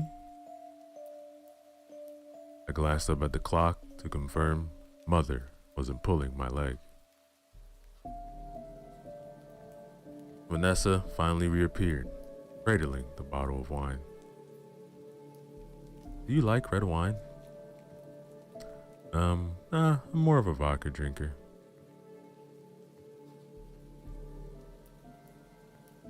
That bit got a smile out of Vanessa, one that had just a hint of darkness that Mother had in her smirks. Oh, you're going to fit in here fine with Sienna. A table set. Mother dishing out our potions of the roast and passing out bread rolls.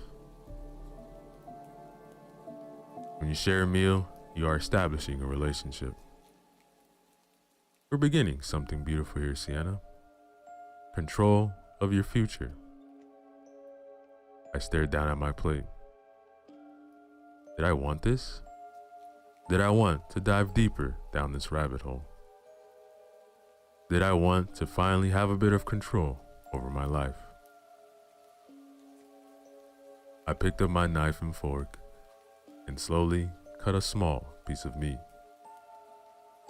I brought it to my lips, hesitated for just a moment, and I took a bite. That, ladies and gentlemen, is the end of our story. Yo, what is up, everybody? It's your boy Ceresco, back again with another horror story for you guys. This one is titled The Jungle, written by Matt Demersky. Remember to use the links in the description below. Show love to them, like, comment, and subscribe. I drink, not because I like alcohol, but because I've recently seen the horrifying underbelly of the world. And I can't go back to blissful ignorance in any other way than through the bottom of a bottle. I can't sleep either, so I'm writing this out to hopefully get some of the poison out of my head. It began with a picture. I'm nobody special, don't get me wrong. Just the opposite. Not a detective, not a cop, nothing like that. I was just a senior in college with an office job lined up, and I only had to coast out to the end of the year. All that free time made me vulnerable to questions. The question and the picture that came with it would have just flawed past my mind like every other bit of internet flotsam, if not for that particular state of aggravated bored I found myself in that freezing February afternoon. 2 local girls had recently gone missing. That much I knew. My year-old friend worked as an intern at the city news channel, and he told me nobody can make heads or tails of what had happened. Look, he wrote in the email. Someone at another news group sent us this. Cops found 2 pictures uploaded from their phones after the last time anyone saw them. They're hoping somebody can identify this guy. I remember rolling my eyes. That was not the first time he wanted, and he forwarded me an email full of internet memes and nonsense. He was a sucker for clickbait. The pictures were the typical scary type, taken in darkness and limited in scope, such that nothing could really be discerned beyond. Look at how weird this is. The first image was taken from directly behind the head of a man with short brown hair, close enough that the flash illuminated his intimate scalp with bright white lights. He appeared to be somewhere dark and slightly foggy. Over his shoulder, a brandished knife could be seen, held forward for some unknown reason. The second image was of a man lying face down in a hotel bed, surrounded by empty liquor bottles and scattered pills. From his disheveled and sweat-matted short brown hair and the shape of the back of his head, it looked to be the same man. Convenient that his face was hidden in both shots. Behind him was a peeling hotel wall and a mirror that somebody appeared to have spit on. In the mirror, it was possible to see the man's left arm held out in such a manner that he was taking the picture himself with a cell phone. Given the context, I guess the phone belonged to one of the two missing girls.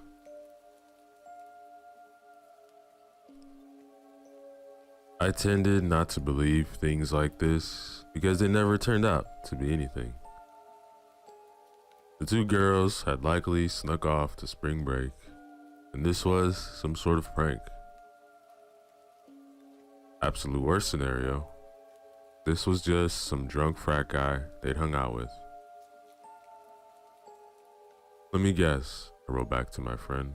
Nesper thinks this guy was dead when he took the picture of himself. Ooh, spooky, right? Well, he's definitely recently dead, based on the way his limbs are behaving in that picture, and the discoloration and slight bloating of the skin. But that's not it. It's totally possible to put your camera on a timer, take a picture later. They thought this was a suicide. They noticed something. Look closer. By his right hand. I enlarged the image on my monitor and realized that there was actually something in his hand. But it couldn't be. I printed out the photo to get a better look, and it was what I had expected. The exact same photo we were looking at was in the dead man's hand. An aging clock on the wall had the same hand positions in both images. He had, in his hand, a picture of himself, dead. Apparently the same photo he would take of himself by using the camera's timer. I emailed him back. What are we looking at here? Nobody knows, man. But they crowdsourced finding the wallpaper, and they figured out which hotel it was taken at. Crowdsourced? Yeah, new technique. They make some clues public and let thousands of people see them online. Eventually someone recognizes the clue, and then they've got a lead. It's a hotel in Brazil. February was almost over, and spring break was nigh. I had an opportunity to do something weird and crazy, and to prove to my friend that clickbait was stupid. Dude, I'm gonna go there. Where? That hotel. You're not serious. Why not? I mean, I got my passport because my mom pestered me to do it last year. And I've got the money to fly down there because of my summer internship. Look, there's nothing to see. I'll hang out on the beach and have a normal spring break, you know? Alright, but look, I can give you the specific hotel, but you sure you want to do that? That's like crazy. The peculiar mix of aggravated boredom and intrigued indignation brewing in me compelled me to say yes. I'd seen so many ridiculous internet myths in my time online that it seemed an incredible opportunity to debunk one. I'd never really left the country before, of course, but I fought down the nervousness and did my best to research everything I could. The hotel was near a popular tourist destination, but it wasn't like I was going somewhere horrible. The beaches were beautiful, if nothing else.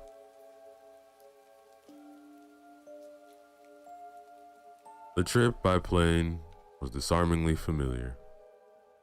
Civilization, air conditioning, a safety shrouded me all through the flight, landing, and disembarkmentation. I waited for my bag while a bunch of people stood around checking their cell phones. Just like home, and it didn't hit me that I'd flown to a foreign country and continent. I barged through the last glass door and it smacked right into a brutal wall, humid heat. It was straight winter back home, and here it was legitimately late summer. I'd chosen my initial clothes poorly, and they immediately became sweat-soaked drapes in a taxi that had no air conditioning.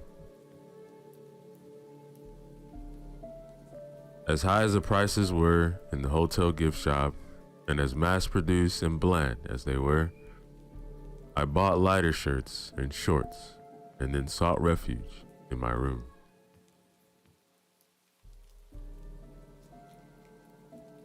I sat by the wall air conditioning unit until I'd recovered. Then I looked around my room. My friend had given me the right info. The wallpaper was the same pattern from the photo, and the bed, the mirror, the clock were all the right design. Did a guy really commit suicide by pills in this hotel under mysterious circumstances? The nearness of it sent a biting air-conditioned shiver down my spine. Scary images sent in email chains online were supposed to be stupid myths, not something from a specific real location. Once acclimated, I fought the churning fear in my stomach and forced myself to walk down to the lobby. I had pictures of the two girls on my phone, and I was debating whether to ask the concierge about them. I didn't have to. Photos were already on a bulletin board by the front desk, among others. I remember laughing nervously. What? Oh, tourist. Yes. Well, I figure I might as well try, or else my friend would mercilessly tease me about flying all the way down here for nothing. I touched the pinned papers. These two. Ah, very bad, very stupid. They went on a hike and never returned. He waved his hands for a moment before seeming to settle with a sigh on a less accurate word.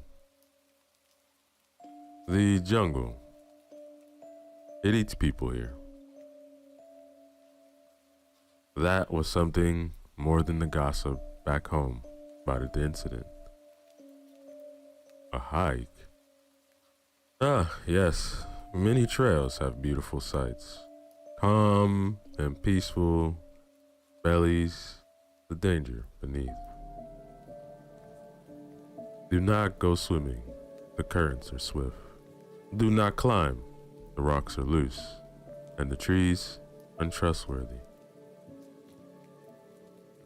Do not stay after dark, for the He paused again and appeared to frown at having to use the same word. The jungle. Yeah, it eats people. Is it safe to go alone during the day if I stick to the marked paths? He glared at me, but drew lines on a local map to show where the girls had said they were hiking. Look, man, I don't want to put your picture up there too, but a policia did not go looking, just gave us these papers. We did not risk our own to find foolish tourists. It's possible that those two are still alive. The jungle did not find them at night. Hurt, maybe. It's sad. I gulped but put a brave face. What was I doing? And why? I clutched the local map and adjusted my backpack as the concierge went back to his duties. I should have just gone home. I remember thinking I wanted to go home, or even just to the beach. But presented with a stark, cold fact like that, the police didn't even look? It felt impossible to go sit at the beach and ogle a woman while two fellow American girls were possibly dying at the very same time.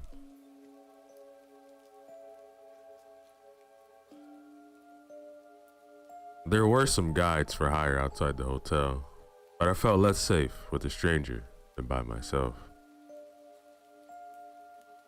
I couldn't stop thinking about the tales of guides tricking people to captivity and selling their organs on the black market. All I had to do was walk a few paths, right? It was stupid. I knew it was stupid. The guide saw my direction, listened to my insistence on going alone, and looked at me as if I was a dead man. When they saw I was serious, one pressed a survival knife into my hand and shook his head when I tried to pay him. I accepted the gift and put it on my backpack before heading down a long dirt road toward the tourist hiking path. This wasn't like the small trails around the hotels and campgrounds back home. The jungle here was not a mastered entity. A life was swarming everywhere. Thick clouds of insects hovered together, only to be scooped up by flocks of little birds. Or perhaps they were bats. I wasn't sure. It was humid as hell and stuffy under the thick canopy of gloom and green. But I'd somehow stumbled my way into a mission. I couldn't turn back without hating myself. A creek about a foot wide presented itself a few steps off the path, and I nearly went over to it to splash and cool myself down before I remembered the concierge's warnings. I took out a long stick and lowered it, only to have the branch jerked out of my hands. The creek was a foot wide, but impossibly deep, and the current under these placidly flowing bubbles was murderous. The girls had fallen in here. No, their phones had uploaded photos after they disappeared. Whatever had happened, it had not involved instant death. Where would they have gone? For hours, I followed the path they'd indicated to the concierge until I reached a fork in the narrow, overgrown trails. One path followed the black line he'd drawn, and the other led to what looked like a gorgeous waterfall basin. Never in my life had I experienced such a strong fatal instinct. They'd gone the less traveled path in the hopes of taking gorgeous pictures for their online profiles. Thus, possibly, it was death by Facebook. Another 20 minutes of exhausting hike later, I found that the wide round basin was accessible down a steep scree and then along a slope of crumbling roots sprouting dirt. I ever so carefully picked my way down and then nearly stumbled over a shoe. It was a dirty, black American sneaker, and I picked it up to examine it. Jumping back and letting out a short scream of shock, I threw it down to the ground. It had a foot in it. A foot! Holding back overwhelming revulsion, I peeled back the tongue of the sneaker and confirmed that it was a female foot. Oh God, I can still remember how it smelled. I can still remember the swarming flies and budding maggots in that stump of red flesh. Yep, they were dead. I leaned back against the root-sprouting dirt wall behind me and tried not to throw up. I'd come all the way out here to find a rotting foot. This was why the police hadn't looked. Why they never looked. They were all right in assuming anyone that didn't come back from this horrible tangle was just plain dead. I checked my cell phone. No signal, of course. I couldn't see the sun through the maze of greenery above, but my phone said it was getting late on the schedule I'd set for myself. Dusk would be coming, and it was time to head back. Even though I'd ignored the warning about climbing, I intended to heed the one about avoiding nighttime. Every single bush and hillock out here hid something alive that I didn't want to see what might emerge in the dark. And then I heard her. Help! It was the faintest echo through the dense foliage, but I was dead certain it had been a hopeless female shout. I shouted back half a dozen times, even screaming till my throat was raw. But she didn't seem to hear me in return. Or maybe she was incapable of shouting again. It hit me. One rotting foot didn't mean they were both dead. They could both have been alive for all I knew, and the foot was a result of some injury or animal attack that left them stranded or hurt out here. Damn, if only I had gone home 30 seconds earlier, I wouldn't have to keep looking.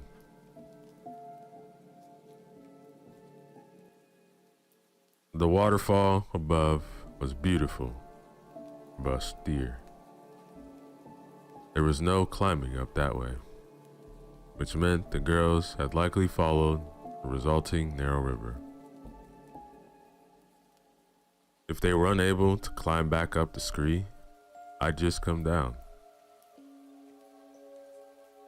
Judging my footholds and handholds, I clambered along clean rock, thankful to be out of the tangle for a time. The progress wasn't hard, just precarious, and I guess that someone could do it minus a foot if needed. Eventually, the terrain became more like a canyon, with a river at the bottom, and I was forced to lift up onto dirt again. Here, I found an animal trail splitting off in 3 directions. A cell phone with a cracked screen laid half buried. I brushed it off to discover that it still had some battery power, and it was not password protected.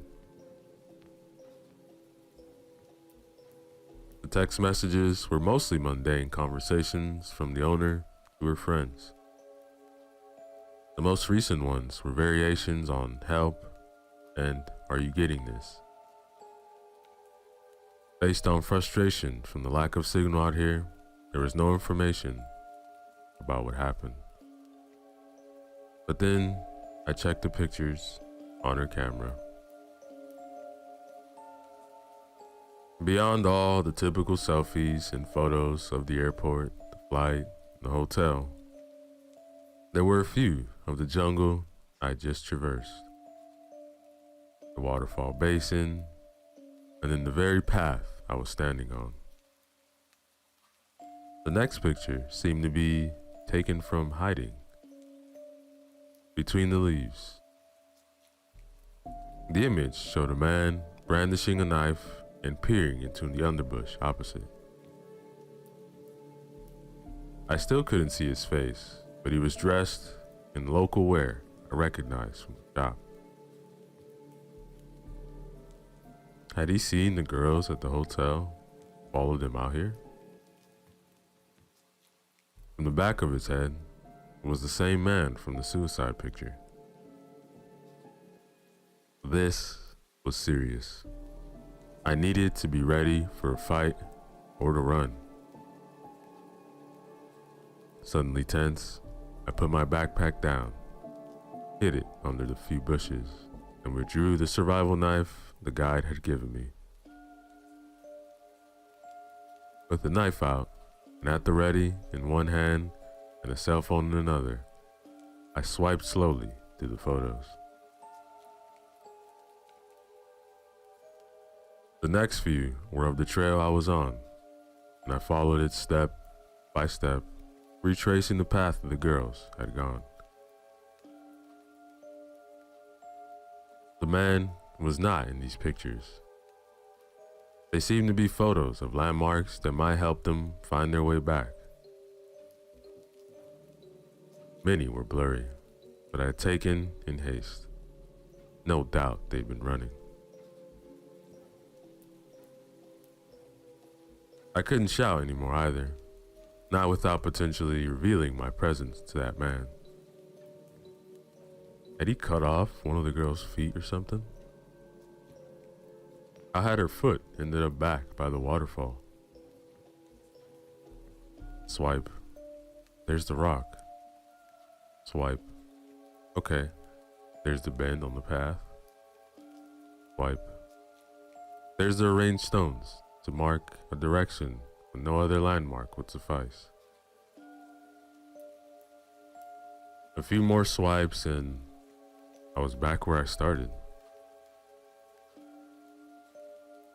The animal trails split off in 3 directions. I could hear the river out beyond the trees.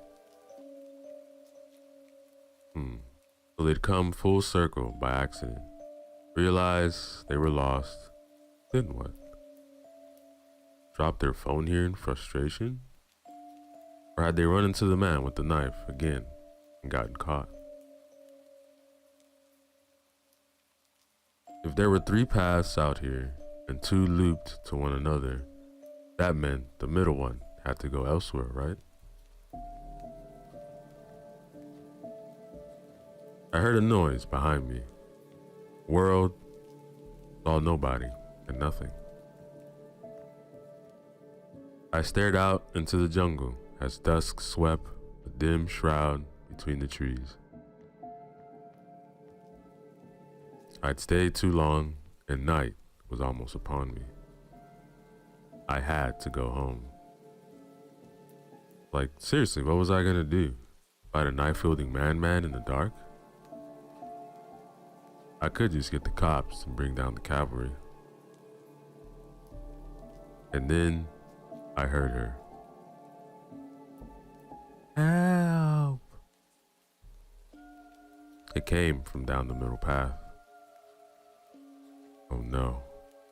As it became harder and harder to see, I crept down that middle path, my knife held forward. There was someone out there. I would only have a split second to strike back or run. The only advantage I had was that they had no idea I was here, and it was as hard for them to see me as it was for me to see them, as long as I only checked the phone intermittently, keep the light to a minimum. Swipe. A picture of the middle path was gloom. Alright. On a night sometime earlier this week, they'd gone this way. Had they again looped back somehow to drop this phone? I swiped ahead a few times to see multiple shots of the path I was on. I stopped at a shot of the knife-wielding man from the side. All that could be seen was a silhouette in deep forest dusk. Looking at the shot disturbed me. Was I witnessing the events leading up to someone's murder? I swiped back to the path shots and continued following their trail. When I reached the spot where the man's picture had been taken from the side, I heard something crunching out in the darkness. I froze for what felt like an eternity as dusk became approaching night. All my senses told me that something was out there. Something was waiting and watching with malicious intent, perhaps even with glee. I could feel it. As absolute darkness fell, a change came over the humid and dense air. The birds went quiet, and my ears stopped hearing their shrieking calls with a sudden internal echo. I thought I'd gone deaf for a moment, but I could still hear my own breathing. Moving step by quiet step back down the path and behind a boulder, I got out the phone to light my way and check for their pictures.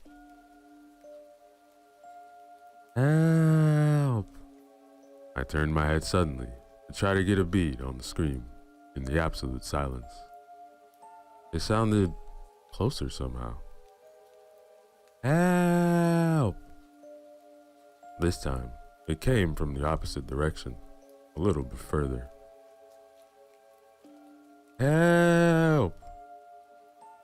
That one came from the right on the path ahead, exactly where I had been walking before the sensation of being watched had stopped me in my tracks. It was the same scream every single time. The same intonations, the same length, the same emotion. I swallowed down panic. That girl had died days ago, and someone or something was using her last scream to toy with me. It was insane to think so, but it was the only conclusion.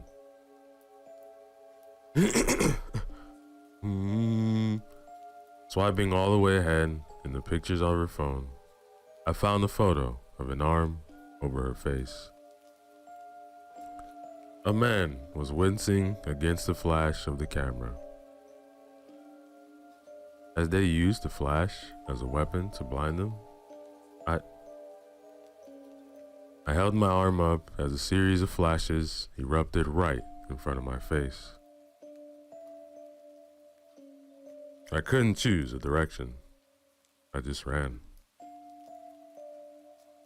Somehow, someone or something had snuck right up in front of me, and somehow, no, it was impossible, but pushing down the trail, I ran in absolute terror until the same scream erupted a few feet ahead of me. Help! It was loud this time, painfully loud, and I sliced at empty darkness. The light from the phone showed nothing ahead, just unmoving leaves and fronds. I held the knife forward with no idea what I could even do with it, until a series of flashes went off right behind my head. Was it behind me? I ran for my life. Down the dirt, climb along the river canyon in the dark, led up the scree, and sprained my ankle. That's what I remember. Limp along the path I'd come down earlier that day. I'd lost my backpack and the map inside it. I thought I could remember, but the jungle transforms at night. All the landmarks I looked for were impossible to find in the darkness, and I knew something was out there hunting me. Obviously, because I'm writing this now, as I said, to get the poison out of my head. I made it out of there, but not for nearly a day. I spent that night crammed into a small rock hollow with stones piled up to the block, the entrance, and only enough space for my knife to stab out. All night long I hear, "Help! Help! Help!" from right outside my hollow. "Help! Help!" Laughter and random bits of conversation mimicking what the two girls had said to each other before danger had found them. It stalked and watched them for hours before night had fallen. A foot. That's all that was left. A foot severed by powerful jaws. When dawn finally rolled around, my sleepless body practically dragged itself out of its own accord. I don't fully remember what happened when I returned to the hotel, but they took care of me, and I did not tell them I found her cell phone. And you know what? It's been 5 days, and I'm supposed to fly back to the States tomorrow night. But I happen to know I'll never make it. I sit in my hotel room and stew in my own nightmare. I can hear it calling from the deep of the night. It's out there, mocking me still, waiting because it knows I can't escape. All of those pictures were taken before they ever happened. All part of the horror in the jungle, where time knows nothing of the strict structure of civilization. I only came out of here because of that last picture, the only one that hasn't come true yet. How messed up is that? So, I sit here, clutching the photo I printed out with the last picture, and I drink. And I take pills to try to knock myself out before it comes for me. I'm not killing myself. I just don't want to be awake when it happens. It's creeping closer now. The cruelest part of this clock on the wall. I know the exact moment as it ticks closer and closer, second by second. Another swig, few more pills. It's slithering up around the bottom of the clock now. The bottom of the basin. The bottom of my heart. Numbing. He said it, and I didn't listen. Jungle wasn't the right word, and he straight up said it. He told me directly. It eats people here. And that, ladies and gentlemen, is the end of our story. Yo, what is up, everybody? It's your boy Ceresco, back again. Another short horror story for you guys. This one is titled The Devouring Mirror, written by H.K. Reyes. Remember to use the links in the description below. Show love to the author. Like, comment, and subscribe. Oh, that one is very special, said the old man running the antique shop. Emily looked up from her phone to see a large Baroque mirror with a gilded frame of carved flowers. The late afternoon sunlight that shone through the storefront glittered over the frame, making the flowers appear to throb and writhe on the wall. The spotless circle of glass reflected Emily's body back to her. Wispy black hair, round pensive face, baggy blue sweatshirt, feathered bare jeans with holes near the pockets. Her nose twitched at how ridiculous she looked, encircled in flowers on this tacky thing. "Oh, it's perfect, isn't it, Em?" her mother said. Emily said nothing. She refreshed her feed on her phone and scrolled down to the picture she had posted some hours ago. A carefully edited selfie with her acne digitally removed and her cheeks and chin warped to appear slimmer.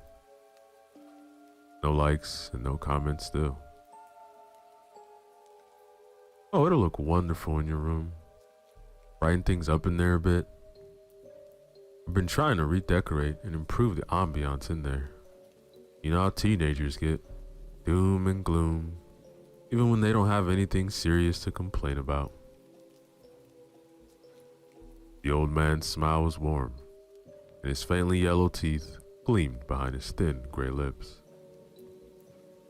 "Oh, I think the world can be a harsh place for a young person today." "Oh, to hear this one tell it, you'd think she'd suffered as much as Mother Teresa." She tilted her head back and let out a high, rolling laugh. A laugh that Emily knew well. It meant that her mother was only kidding, and that anyone who took offense to her words was simply too sensitive. Emily's phone buzzed. A cute boy from her French class had left a comment on her photo. She swiped it open excitedly, but her shoulders slumped when she saw that it was just a pig emoji. "You know, Smir has quite a history. Belonged to a wealthy Romanian gentleman in the 18th century who cherished it above all his possessions. Even as his fortune dwindled to nothing, he refused to sell it. He is said to have spent hours sitting before the glass, contemplating its depths. Apparently, he developed some rather curious beliefs with regard to the mirror.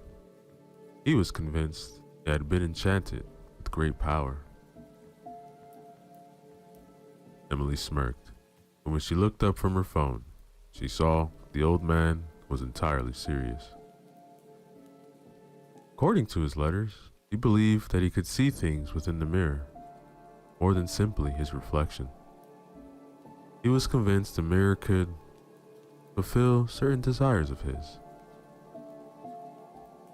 The mother opened her purse. "Well, no need to worry about that. Emily fulfills her desires enough as it is." She patted Emily's round belly, hidden in the folds of the sweatshirt. Emily swatted her away with an annoyed grunt. The mother laughed again and fished for her wallet in her purse.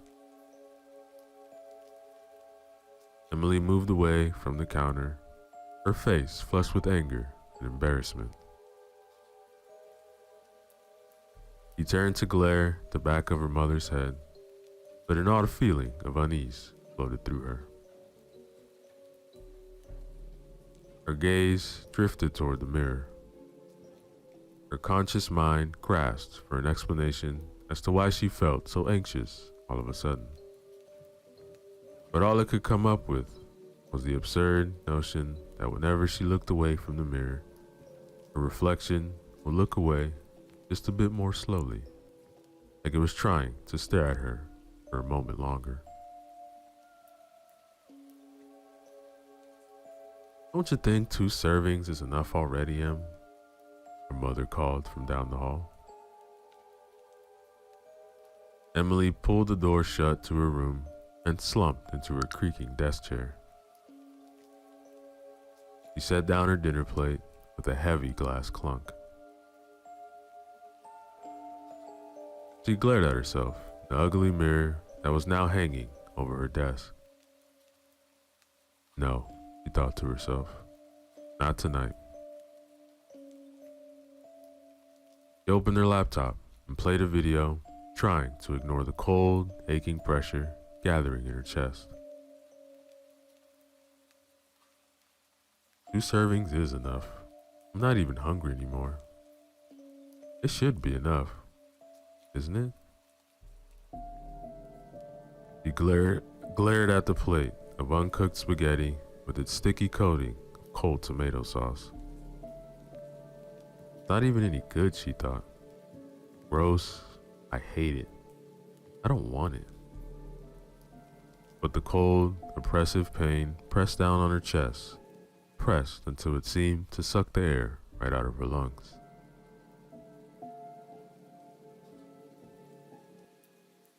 She slammed her laptop shut, snatched the plate, and shoved pasta in her mouth.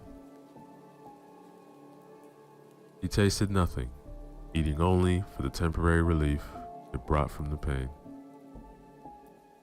Even then, food was hardly relief at all. Just a single stone removed from a great heap under which she had been buried.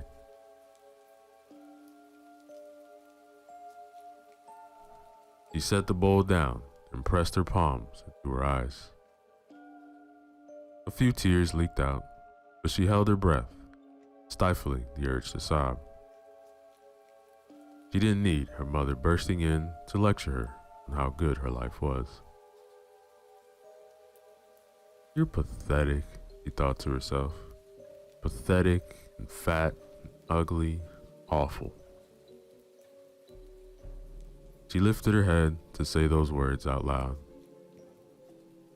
She saw that her reflection was smiling at her. She gasped. Terror flashed through her, and her legs became slabs of frozen iron. She couldn't move, couldn't scream.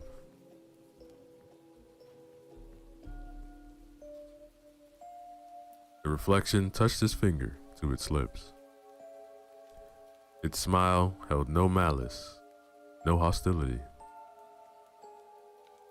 Kindness and warmth radiated from his deep brown eyes, which, unlike Emily's, had a slight reddish tinge to them that made them seem brighter and more lively than her own.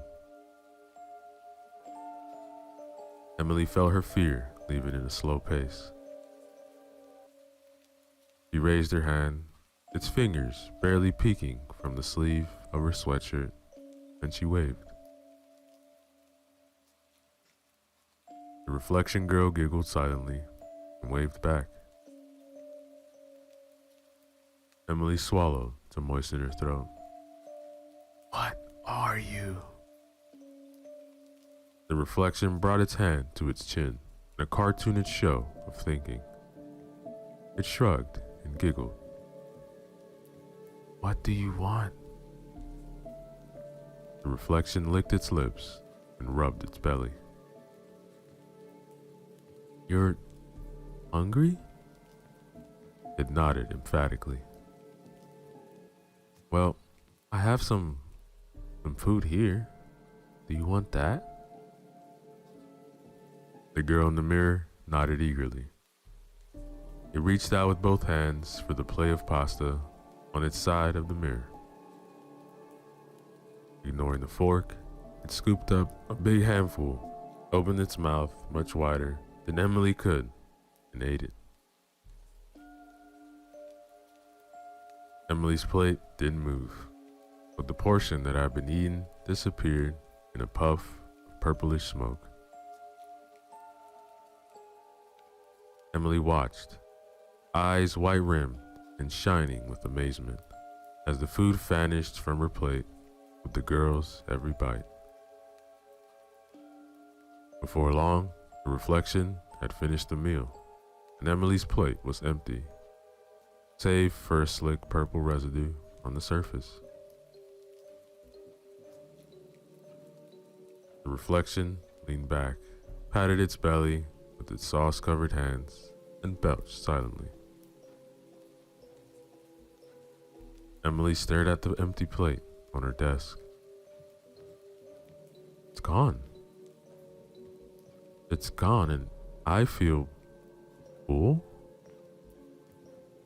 No, that's not quite right.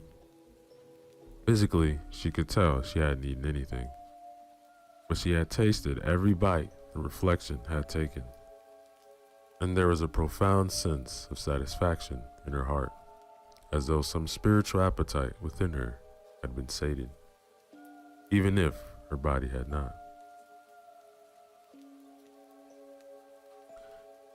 The reflection leaned forward and with a hand dripping in sauce, wrote on the glass, "More." Emily jumped from her seat and ran to the kitchen.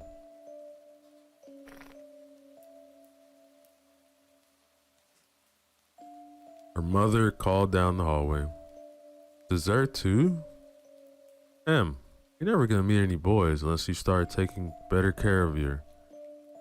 Emily slammed her door and dumped an armful of candy, chips, and ice cream on her desk.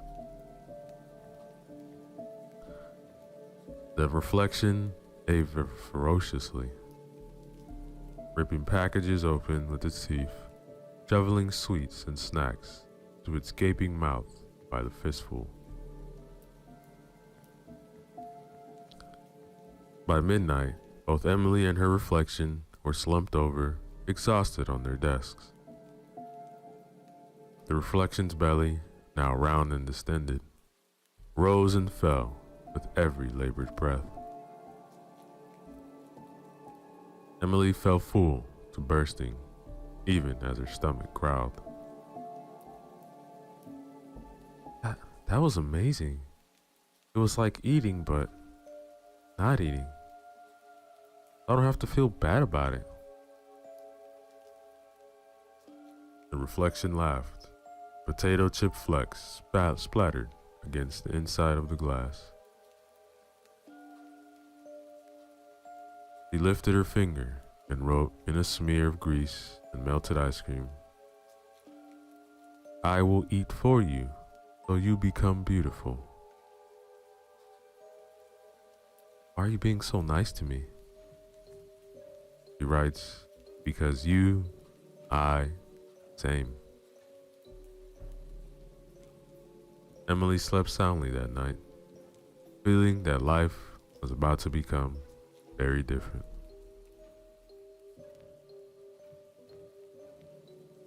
Night after night, Emily brought her dinner to her room and watched her reflection devour it all.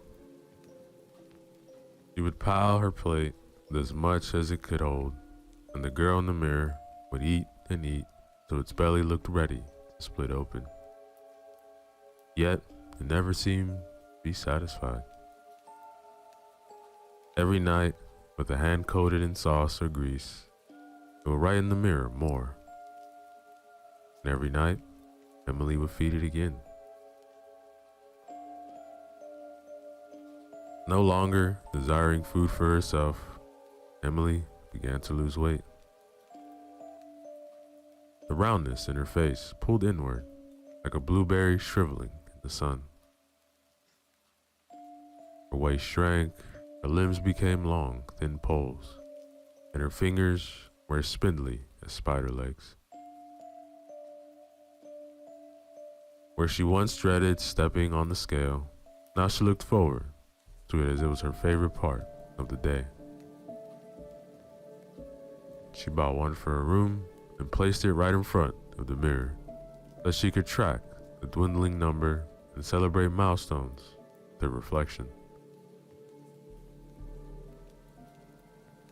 She ditched the hoodies and baggy t-shirts for slim dresses, fitted jeans, and crop tops. The boys who had ignored or mocked her since childhood began to take notice. They flirted with her, or tried to, in their clumsy and awkward way. She could sense how nervous they were when they spoke to her, how eager, yelping for her attention like puppies. She could sense the power she had over them, and she liked it. Not all the attention was pleasant. Some of the girls became rude and nasty, especially the ones whose boyfriends cast glances in her direction. They spread wild, obscene rumors. That whore, they would say. Do you hear what she did with Mr. Blackwell in the equipment room behind the gym? It's true, Stella saw everything. Sometimes the girls were so mean that Emily would race home to cry at her desk. Her reflection, by now enormously fat, would fog up the mirror with its breath, and write in the thick, stubby finger, "Just jealous." Yes, jealous. Emily knew it was only jealousy that motivated the cruelty of the other girls. They said it had been jealousy that drove Mrs. Cobb to hold her back after biology class one day.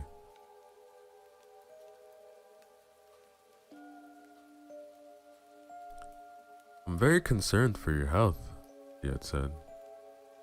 "Poor nutrition can have serious consequences for your body. Look, I want you to know that you're not alone, and I'm here to support you and help you find healthy ways to blah, blah, blah." Emily had rolled her eyes and walked out. Some nights, as the mirror girl was chomping down on its food, a pang of true hunger would strike Emily like a bullet. She would feel the urge to eat something real. But whenever she reached for a bite, the mirror girl would nip at its own finger, and Emily would feel it. Yes, she's right. She wouldn't let me make bad decisions. She is me, after all.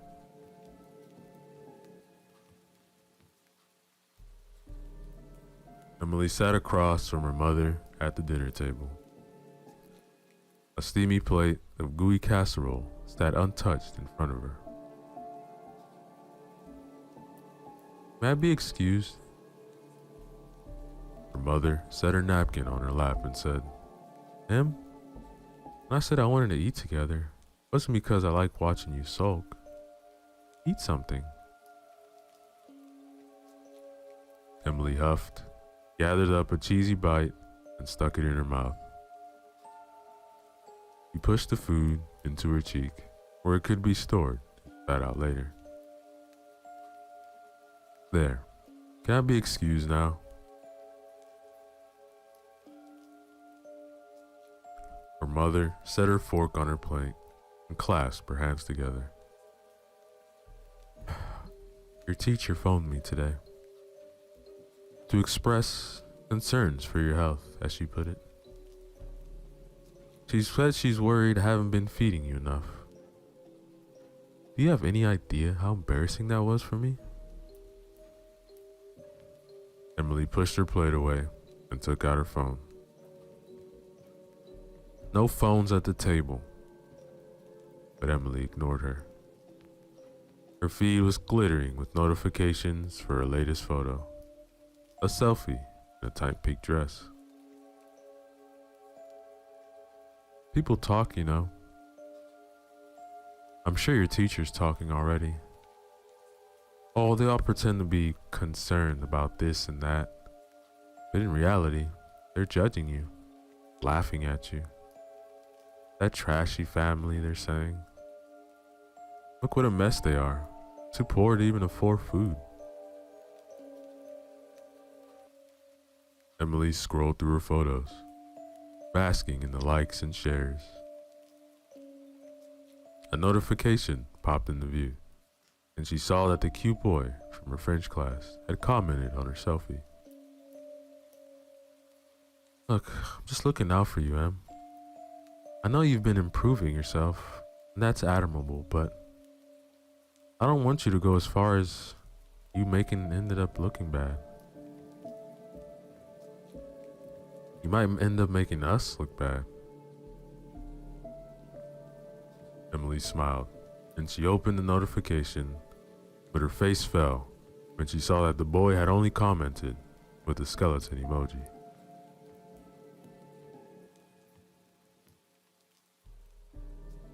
"Look, I just want you to be happy, Em." Emily looked up at her mother's arrogant, pitying smile, and something in her cracked. Stop calling me Em. My name is Emily. The outburst shocked them both. A charged silence gripped the room. The air itself seemed to become thin and cold, like pressure dropping before a storm. The mother's hands fell slowly to the table. I named you. You wouldn't even have a name if it weren't for me. I can call you whatever I want. Emily's heart raced. Her hands felt cold, like she couldn't get enough blood into them. You always do what you want. You never care about what I want. You don't even ask. I don't ask because I don't want to get any useful information. What would you say if I asked what you want? To sulk around in your room all day and with your face buried in your phone? To yell at me just because I'm trying to do what's best for us? Rage and fear churned Emily's blood. Her hands gripped at the table. You're not looking out for us. You're only looking out for you. I'm not stupid. Even if you think I am, you couldn't care less about me. Her mother tilted her head back and laughed. Oh, yes, and that's why I spent hundreds of dollars on an antique mirror for your room. That's why I spent so much money on all those nice new clothes you wanted. That's why I wasted an hour of my time to make dinner for you tonight, even after I've been working since 6 o'clock this morning. Emily slammed her fist on the table. You're the reason I hate food. You made me feel bad about everything I've ever eaten. I thought if I got skinny, you would be nice to me. But now you're worse than ever. Oh, so you're angry I made a few jokes. I knew you were oversensitive, but this takes the cake. No, I'm angry you treat me like dirt because you're jealous. You're jealous that I look good, and you just look like the awful old bitch you are. Her mother drew back, like she'd been struck. Emily knew at once she had crossed the line. A great gust of fear swirled through her. She felt dizzy and lightheaded. Her mother then stood from her seat. Why on earth would I be jealous of a miserable, sniveling little brat like you? You think you're hot stuff now, but I know what you really are inside. You'll always be a fat, weak little pig, no matter what you look like. The words scorched Emily to the soul, and she ran out of the room. She slammed her door shut and collapsed into a loud, racking sobs. Pain gathered in her chest, the dull pressure she knew so well. This time, it was accompanied by a feeling of tightness, like a great constricting snake had coiled around her heart.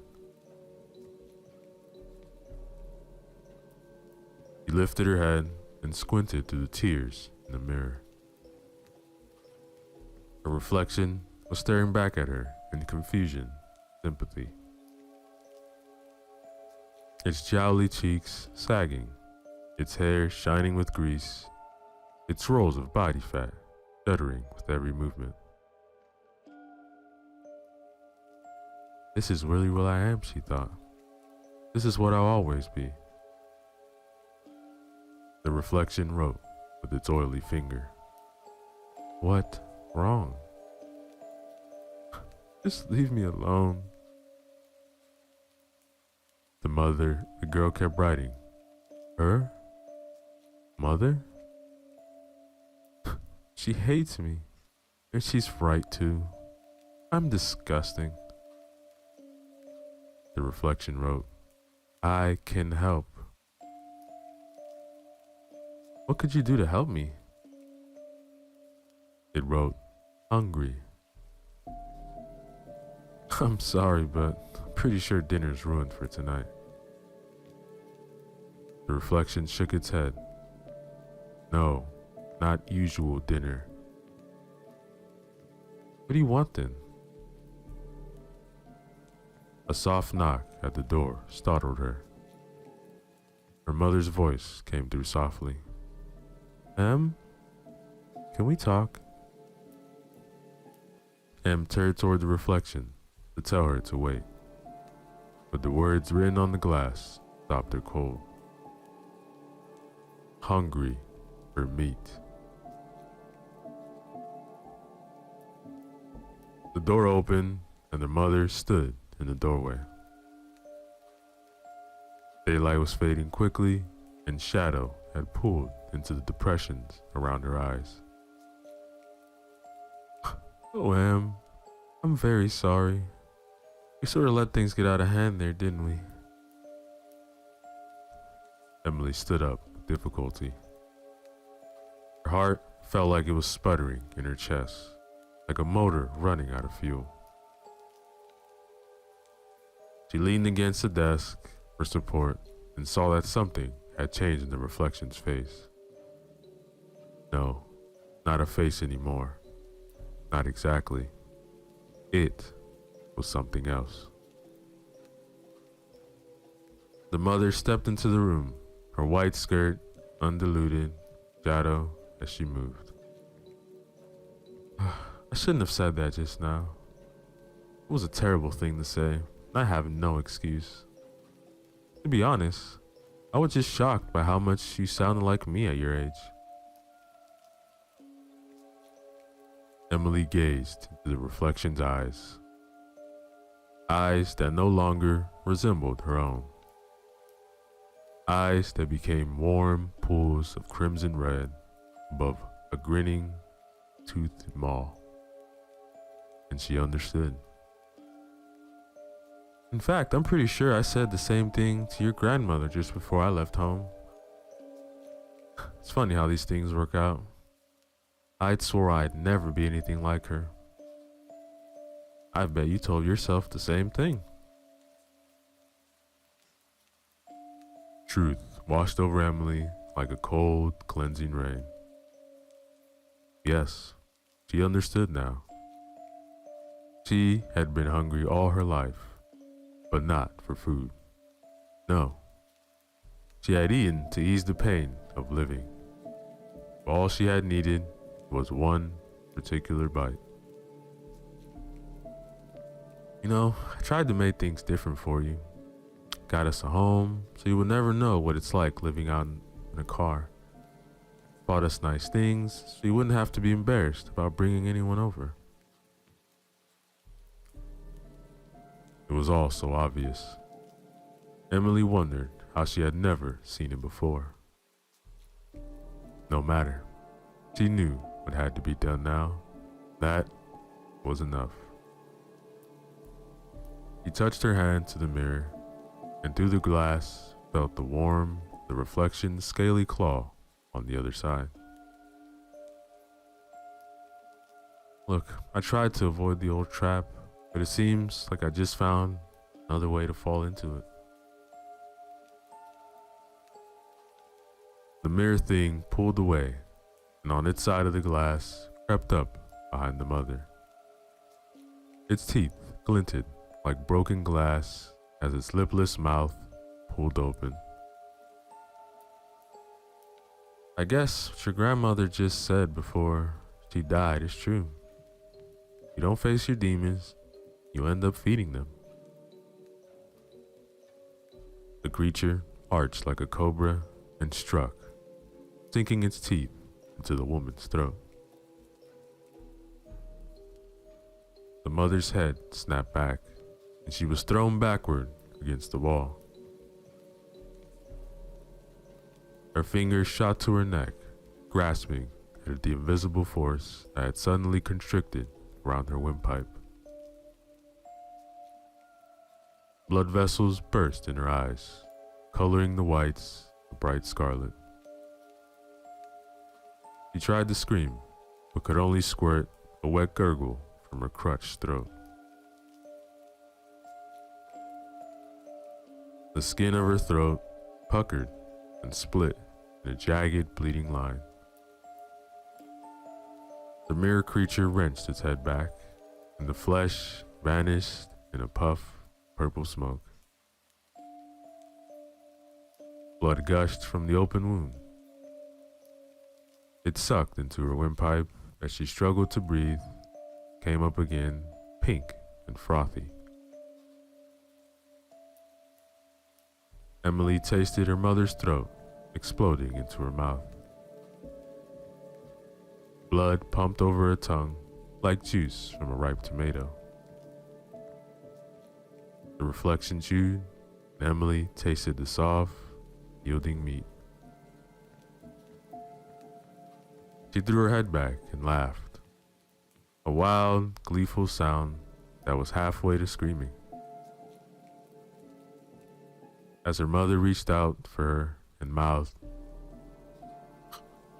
Help. Emily leaned down and laughed in her face. "What's the matter, Mom? It was just a joke. You're not too sensitive now, are you?" Emily's heartbeat was wild, regular. The tightness in her chest exploded to a blazing white fire. She was still laughing, savoring the blood and meat, when her legs gave out from under her and she was swallowed in the darkness.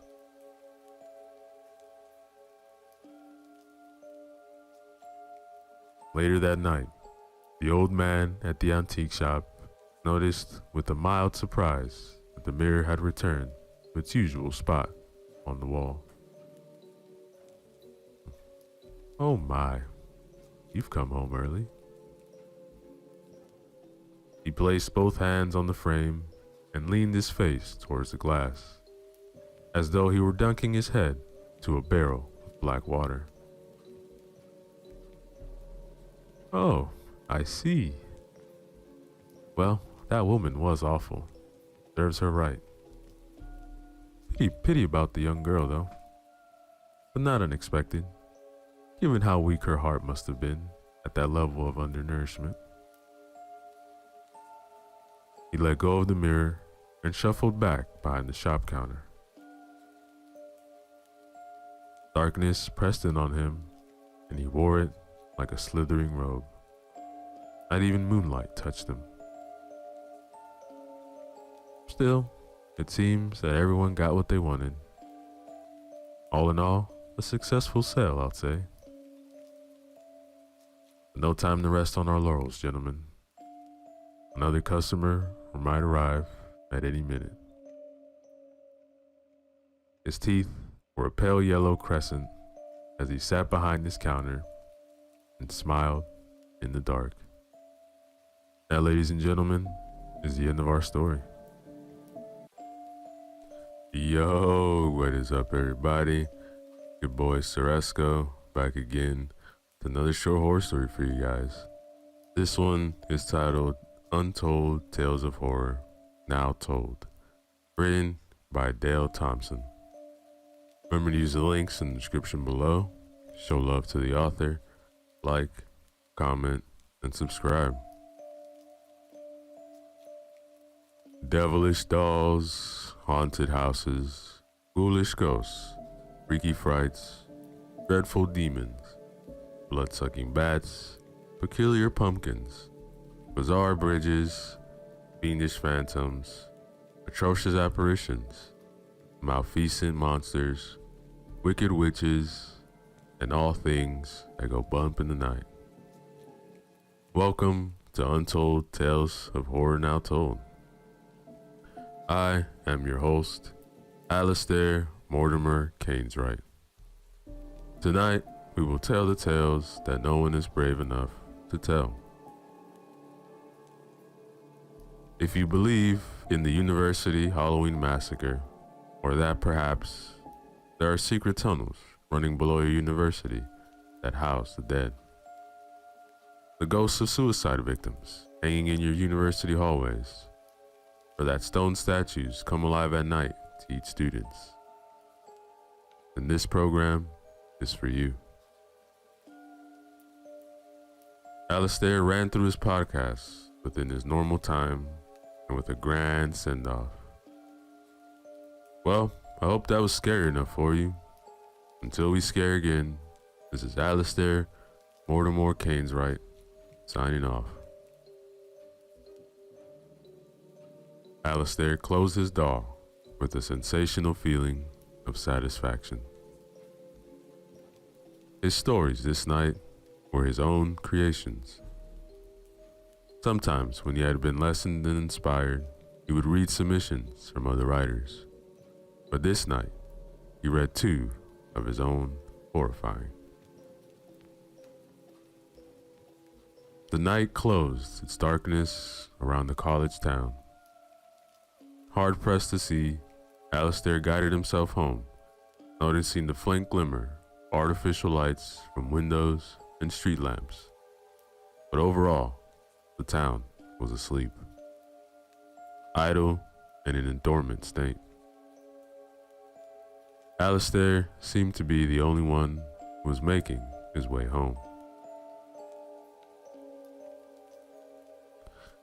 After an exciting night of horror stories told exclusively by him for his many podcast listeners, he had no immediate plans for bed. He was a nocturnal creature, loving the nightlife. His thoughts were on the response he would get from his show. The show went out live, and people were free to respond as the show developed. Later, he would post it on various other sites which would promote his work. His voice was in high demand. Many broadcasters looked forward to his work because it brought a much larger audience.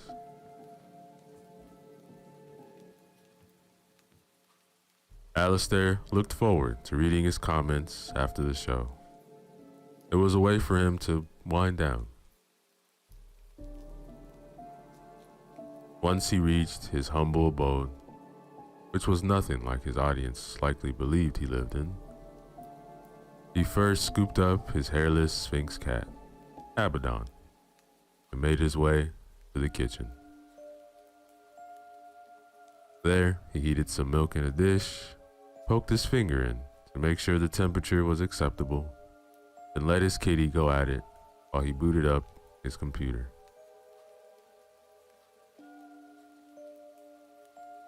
He poured himself a large orange juice and retrieved a bag of salted pretzels from the cupboard before plopping down loosely on his favorite broken-in leather chair. The monitor lit up, and the screen was inundated with message after message commenting on the stories he had read live on air. He read with great satisfaction. It appeared it was another hit. His mind whirled ahead, spiraling deliberations while musing over what was next. He had written many haunting stories of thrilling terror, but should be exhausted. Did he exhaust them so quickly? He probably wouldn't read so many of his own in a row, so to string them out a while longer is probably the best idea. But one of the listeners were aware of Alistair. He was dying. The doctor gave him 6 months, and he had defied every prediction and was on 11 months plus. If he were honest, he had never felt better than right now. If he could freeze time, this would be the instance when he would make it stand still. He understood the odds were stacked against him. However, he was quite a fighter. He was the sort of guy that if you hit him and knocked down, you prayed he was out cold. Otherwise, he was going to get back up and give a real beating to you. Alistair read every comment and personally responded to his subscribers. A couple hours later, he and Abaddon settled off to bed. He was too exhausted for a second shower of the day. He would take care of the podcat stench in the morning. Sometimes in the night, he was awakened by a pinging sound. He could have sworn he had muted the sound on his computer, so he mustered the strength to get out of bed and mute the volume. He would not be able to bear the incessant sound all night. Soon as his head hit the pillow, he was out like a light. Bing! Again, his computer made a terrifically horrible sound. Mumbling to himself, he stormed to a computer like a drug zombie who had lost his cool. Not playing around this time, he muted the volume again and took the computer to the kitchen, far from his bedroom. Hopefully, he would not be disturbed again. Returning to his bedroom, he brushed Abaddon off his pillow and crashed into the bed with a thud. Abaddon was not bothered. He purred quietly in some feline dream world.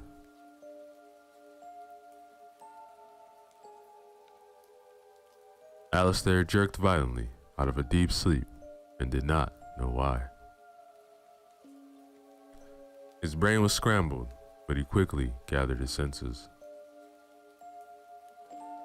He now realized something had given him a fright.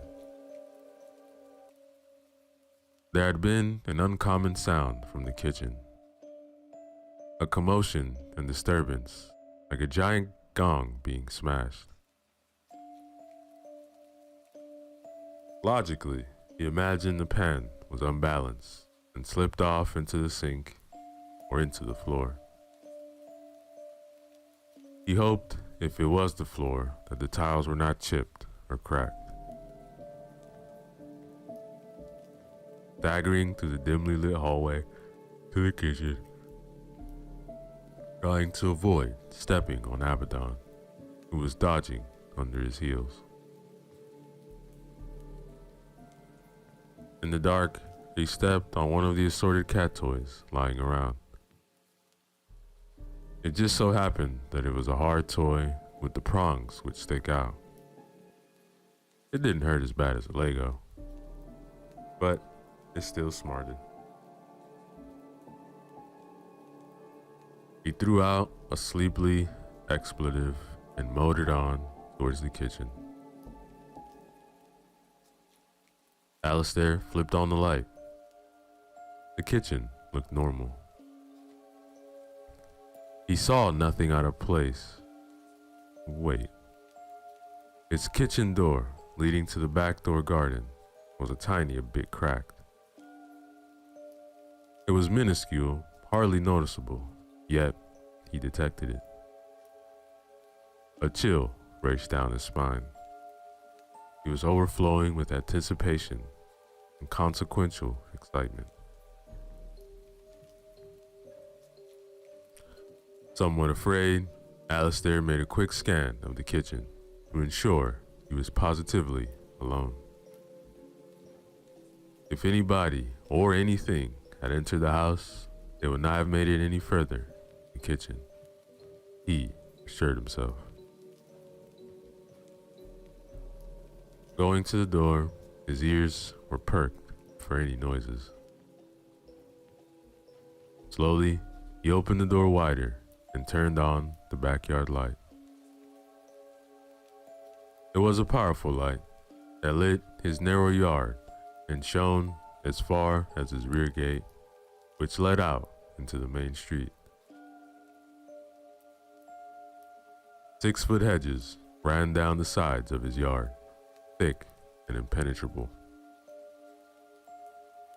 But there, impressed in the grass from the gate to the kitchen door, there was one set of footprints in the dew-covered grass. The footprints led to the door, but there was no evidence of them returning to the rear gate.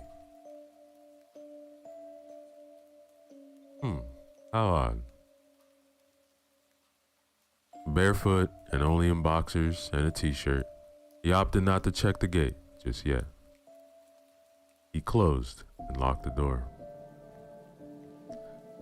Still spooked and nervy about the door, he opted to get dressed, put on his shoes, which were in the bedroom, and investigate the backyard a little closer and with more scrutiny.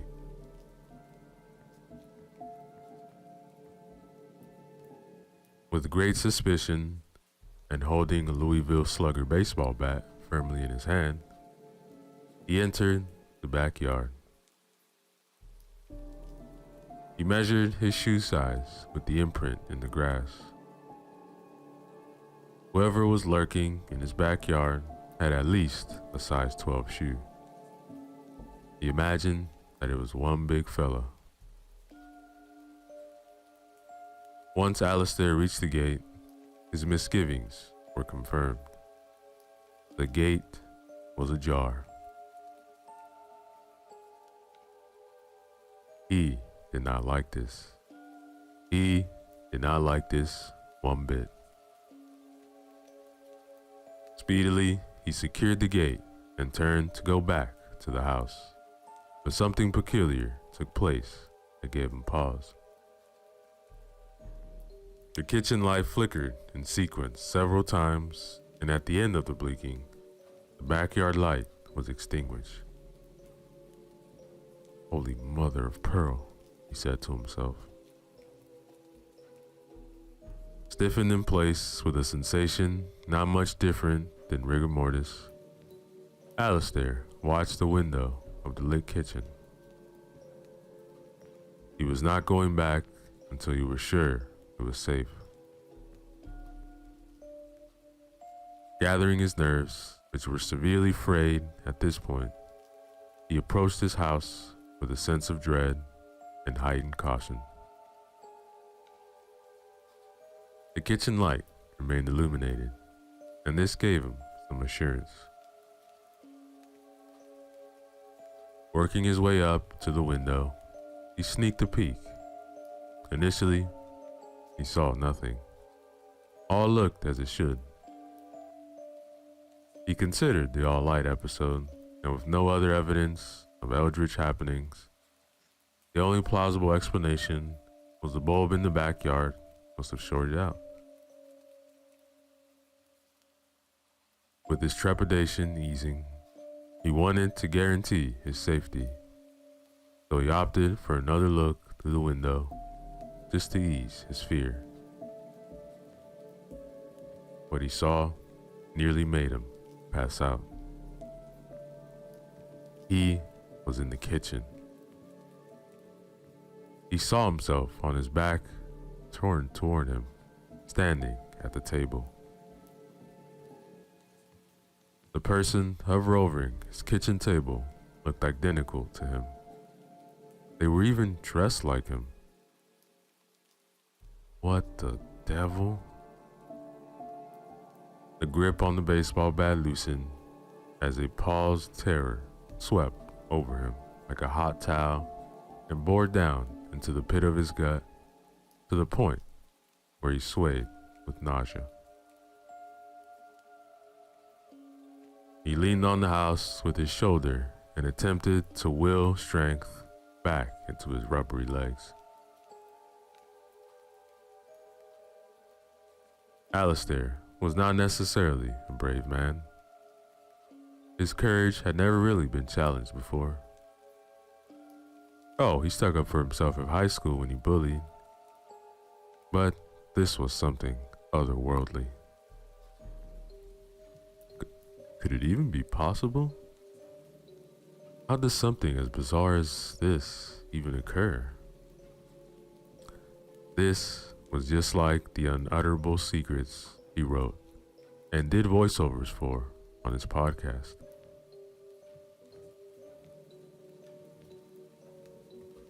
He had to be imagining things. Of course, he attempted to dissuade himself.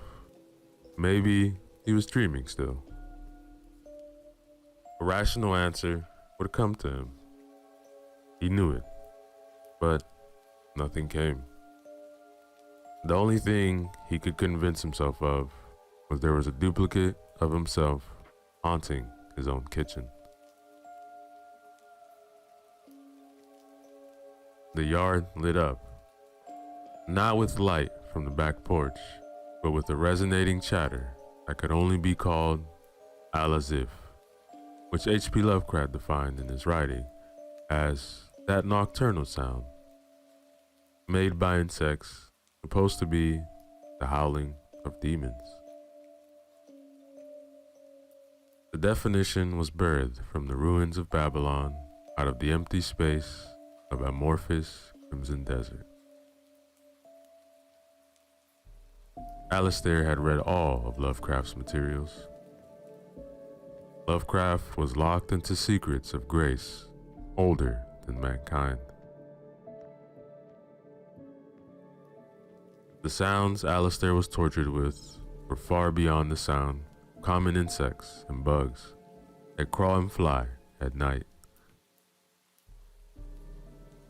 He pondered, what if Lovecraft had a phrase, al-as-if, defined incorrectly? What if he meant something altogether totally different? Possibly he was misunderstood, and it meant al-tajif, the blasphemy, and al-zanif, the bleeding. Alistair was unsure why these thoughts were penetrating his mind and obscuring his thoughts, along with breaking his concentration. He had to focus. What does any of this mean? What does it have to do with me? He forced himself to premise his thoughts, and once he had control of them and built up the boldness, he concluded that the kitchen and the unwanted occupant warranted another glance. With waning audacity, he took a glint inside the kitchen. Seeing no one, he slowly raised and surveyed everything in view. He held his lookout position for at least 60 seconds until he was confident the coast was clear. This is when he let out a sigh of relief, and his anxiety began to settle back to his comfort zone. With his equilibrium restored, it was time he took his chances. With his mind free from exile, he walked in through the back door into the kitchen and took notice of a manuscript on the table. It did not appear overly thick, but there were several pages. He tightened his grip once again on the handle of the bat near the knob end. With his free hand still eyeing the doorway from the kitchen into his hallway, he dragged the manuscript closer to him. He had to sit down. His adrenaline had depleted. The manuscript was possibly animal skin and had a note attached to it. I am you, and you are me. There is only one way to be free. Read this work on your show. We must let the whole world know. Time is short, but there is still a chance to avoid the war of circumstance. Evil is rising. It is already here. Perfect love casts out all fear. No time to think or meditate. Do this now before it's too late. How unoriginal. A 2-year-old could have written that. Lame, lame, dull. The manuscript was face down, so he turned it over. The title emasculated him for a brief moment. The title was burned into the cover. Monsters are real. Abandon all hope. The truth. Written by Alistair Mortimer Cainswright? Didn't write this. That was the moment the nightmare began. He heard light feet running, scampering from the far end of his hallway, coming towards the kitchen, growing louder as they approached. Alistair's vigor weakened even more. A dull throb forced pressure upon his temples, making him lightheaded, almost as if a smothering hand was suffocating him. His nose was smashed, and his lips could not utter a scream. His desperate cries were muted by a moist, enormous, invisible hand, and he was pulled to the tile floor. With his strength exhausted and dried up, as if all resilience had been sucked away by a siphon, Alistair was unable to defend himself or resist. Eventually, this horrifying episode subsided. Alistair had no answer to what he had been put through. His head hurt, his back ached. He was unsteady on his feet for a few minutes. He poured himself a glass of orange juice and sat contemplating the manuscript before him. Where had the footsteps gone? Nothing appeared. Nothing at all. Alistair then thought, monsters are real, abandon all hope. Simpletons, pure and simple, feigning stupidity. With a strong aversion and detestation, he was tempted to toss the manuscript into a fire pit. Although he loathed it, he could not say conclusively whether the event